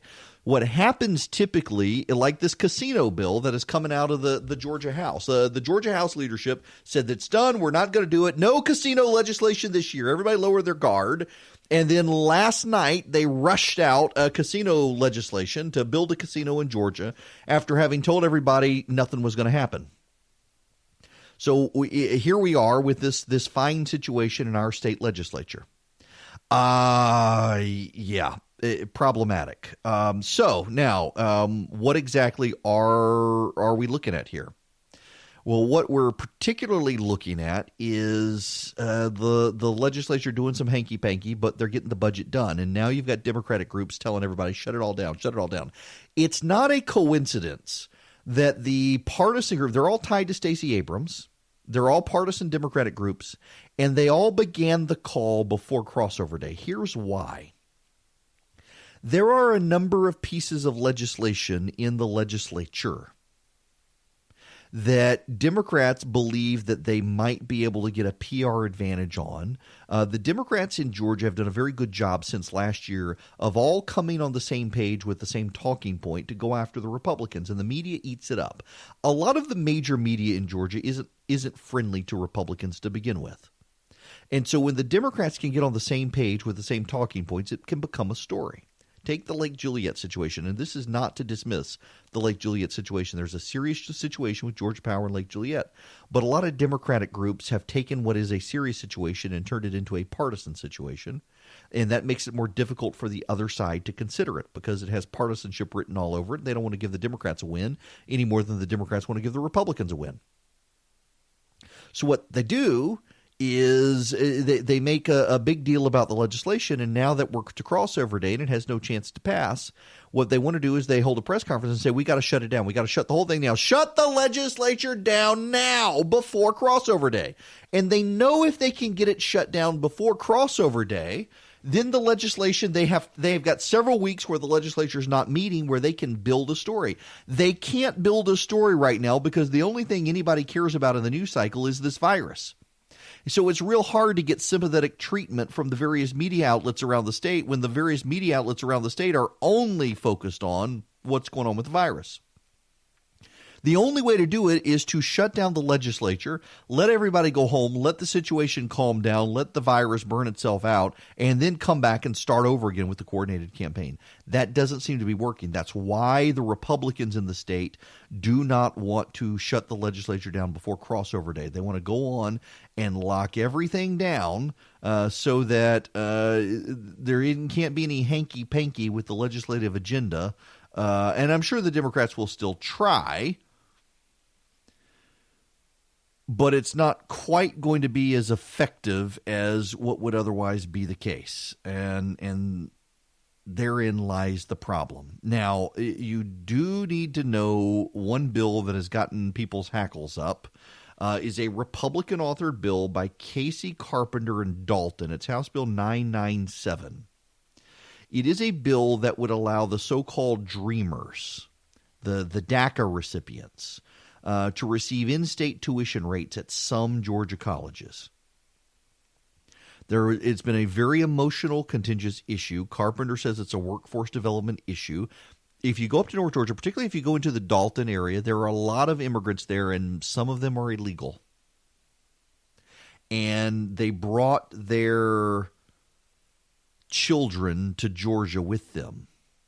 And their children came here as small children, and they don't know any other place as home. They've never been to Guatemala, Honduras, Nicaragua, Mexico, El Salvador. They've never been. They've grown up in the United States, and they're not American citizens. They're illegal aliens. But they came here as small children, and they've become Georgians, and they speak English. And so Casey Carpenter realizes up in Dalton, in a lot of the carpet manufacturers and whatnot depend on this immigrant labor. And what do you do with the kids? And it's a workforce issue to them. And so Carpenter pushed forward the legislation. It would allow DACA recipients to qualify for in-state tuition except at Augusta University, the University of Georgia, Georgia Tech, and Georgia State University. So you could go to Kennesaw State, you could go to Middle Georgia College, you could go to Georgia College State University, you could go to Georgia Southern, but you couldn't go to UGA, Tech, Augusta University, or Georgia State. And the legislation has not made it through for crossover day. In fact, Chuck Martin from Alpharetta didn't motion for the committee to vote on the bill and said it could conflict with federal immigration law, and he wants to wait for a U.S. Supreme Court decision on DACA. We're going to work towards something in the next legislative session, he said. Carpenter, of course, disagreed. Carpenter left the meeting upset. Pat Gardner of Atlanta, a Democrat, embraced Carpenter. Carpenter, of course, is a Republican. And Casey Carpenter from Dalton has a lot of he's a restaurant owner in Dalton. And he's got a lot of constituents. And have you ever been up to North Georgia? I'm amazed by, and by the way, it's fantastically good eats. You go up there, there are some great hole-in-the-wall Mexican restaurants in North Georgia. There are a lot of Central and South American immigrants up there, some of them illegal, some of them legal. A lot of them with kids, many of them illegal immigrants. Many of them kids who are actually legal because they were born here. Some of them carried here by their parents when they were young, and they consider Georgia their home. And y'all listen, I'm kind of squishy on the issue for a lot of my friends. I just think, and you can disagree with me, I'm okay, we can be friends. I just think if your parents carried you here as a small child and you don't even have a memory of your native country, and this is in your memory the native country, I genuinely think that you should be permitted to maybe not become an American citizen unless you join the military, but at least be given legal residency status. Maybe you gotta join the military or go on and get a college degree before you're given full citizenship. But this is the only place you ever knew. In the same way, I really do think this is why I support a border wall. I support the border wall because I think a lot of Americans who are hostile to illegal immigration would change their thinking if they knew we're not going to have any more of it. If you had a big, beautiful physical wall that stretched from the Pacific to the Gulf of Mexico, and you had rebar down 100 feet so nobody's going to tunnel under it, and you had armed guards across. Listen, I'm not making it up. I think you build the Great Wall of the United States of America. And for all the people who say, this is just like the communists in Berlin. No. That was to keep people in. We're not trying to keep people in. If you want to go to Mexico, go to Mexico. We'll put doors in the wall. Just we don't want the people flooding our border. I am totally okay with it. I am totally okay. You know, my buddy Herman Cain used to say, we're going to build a wall that's going to be 100 feet high. It's going to have a moat that's 100 feet long and 100 feet deep, and it's going to be filled with water and alligators. And if you can cross the wall and swim across the trench or the moat and get here, we're going to have a job waiting for you on the other side. I really genuinely think that if we had serious border security in this country, if we closed the border in such a way that nobody could cross, a lot of the people who want to round up every single illegal immigrant in this country would say, hey, it's not a problem anymore. Let's now deal not emotionally but rationally with this issue. We do have people who have lived in this country for 40 years who are illegal aliens. They are grandparents now. They've got children and grandchildren who are American citizens. There's no reason for us to deport grandma. But we have people who live in this country who have regularly broken the law, and it is time to throw them out, and now we know for sure they can't get back in. And I really do believe a lot of my friends who are very hostile to illegal immigration would recognize, the kid who came here who's underage, has no memory of their native land, has always known America, but is not an American citizen because they're technically an illegal alien. Yeah, let's let them get a college degree or join the military and they can become a citizen or at least a legal resident. I think those people who have been here for long, who came here illegally, who we decide we could stay, absolutely not. They do not get American citizenship. They don't want it anyway. That's one of the things a lot of people ignore here is that a lot of these people, they don't want American citizenship. They're here to work and send money home. Let them stay. Up until I think 1967, 68, we had a very robust migrant immigrant worker program in this country where people could come from Mexico, they could do work here, and then they could go home. And they could come back and forth willy-nilly with this visa program. But unions killed it because they thought the Mexicans were taking union jobs. We should go back to that program. We should allow seasonal migratory work from Mexico with as few restrictions as possible to allow people to come here because, frankly, there are jobs Americans won't do at the pay that we're willing to pay them. But they're jobs that people from Mexico will do. I know a guy who has a housekeeper who is an illegal alien, and he knows she is an illegal alien. She has been his housekeeper for 25 years. Her family is now here. She has never gone to Mexico. The only law she has ever broken is she came here illegally. She does not drive because she's not an American citizen and can't get a driver's license. She pays her taxes. She even pays Social Security. She does all of the things she's supposed to do. And she is the ideal person to be an American citizen. But I understand people who don't want this to happen until we can make sure nobody else comes to this country. I get the fear, and I get the rationale, and I get that it's not all fear, that there are legitimate public policy choices that are being made and people disagree. But you secure the wall, secure the border with a wall, and suddenly you can make some more profound changes here and make some profound decisions. Casey Carpenter is a state representative in the Dalton area. There is a high population of immigrant labor there. There's a high population of illegal immigrant labor there. And there's a high population of immigrant labor with children who are DACA recipients. And he would like to see those people who have grown up in the community stay in the community. They're a part of the community. He doesn't want to see them punished because their parents made a choice 10, 15 years ago. And I personally think he's right. And I realize I'm in the minority, and if we don't have time for any phone calls right now, and besides my call screener had to step away for a little bit. But if you want to call and take issue with me tomorrow, I'm happy to chat with you about it. And we're probably not going to agree, but I don't think you're a bad person, and please don't think I'm a bad person. We're just looking at it differently. I do think there are a lot of illegal aliens who should be rounded up and sent home, and I do think there are a lot of people who should never be able to cross the border. But I also think there are the cases here that we should deal with sympathetically of people who have come here illegally, but they've made this their home and they've poured their energy into making this a better country. And we shouldn't deal with those people the way we deal with the criminals who need to be deported. Your mileage may vary on that. I'm not opposed to this sort of legislation. It is 55 after the hour. I'm scared to look. I think I need to look. But do I? Oh. Yeah. So we're in a bear market, and I don't know. Well, so a bear market is the market has fallen 20% from its high. The Dow is down 2,057 points right now. NASDAQ is down 610 points, and the S&P 500 down 215 points. The New York Stock Exchange is down 996 points right now. It is a bear market. My guest host is often Chris Burns, and he actually put up a tweet I found somewhat humorous earlier. The president of Dynamic Money, he wrote, "The longest bull market in history is over. When it began, Uber had just opened for business. Donald Trump was hosting season 2 of Celebrity Apprentice, and The Rock had hair. It's been a remarkable 11 years." There you have it. The bull market now effectively over, and he's got a point on that. Also, I know a lot of people are freaked out about the markets right now, particularly if you're close to retirement and you haven't moved. I think that. I think that you don't need to panic, first of all. Nobody needs to panic.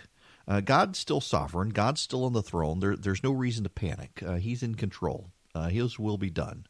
But when it comes to your retirement, when it comes to your health, things like that, there's no reason to panic. There are reasons to be prepared and be responsible, though. Take the case of Rudy Gobert, who the Utah Jazz player thought it was no big deal and rubbed his face around and touched all over microphones, and 2 days later is found to have the virus. And now Donovan Mitchell on his team also has the virus. This is that's a problem. That's not being responsible. Just be responsible out there. There's no reason to stockpile, but when you go to the grocery store, buy some extra stuff to be safe. There are ways to be responsible, folks, and there are ways to not be responsible. And frankly, right now, some people need to be a little more responsible than they have been. And there are ways around that as well. So just be careful out there, people. Be safe. You'll be fine. And I have no idea what that noise is. And we will be back tomorrow. You guys have a great day.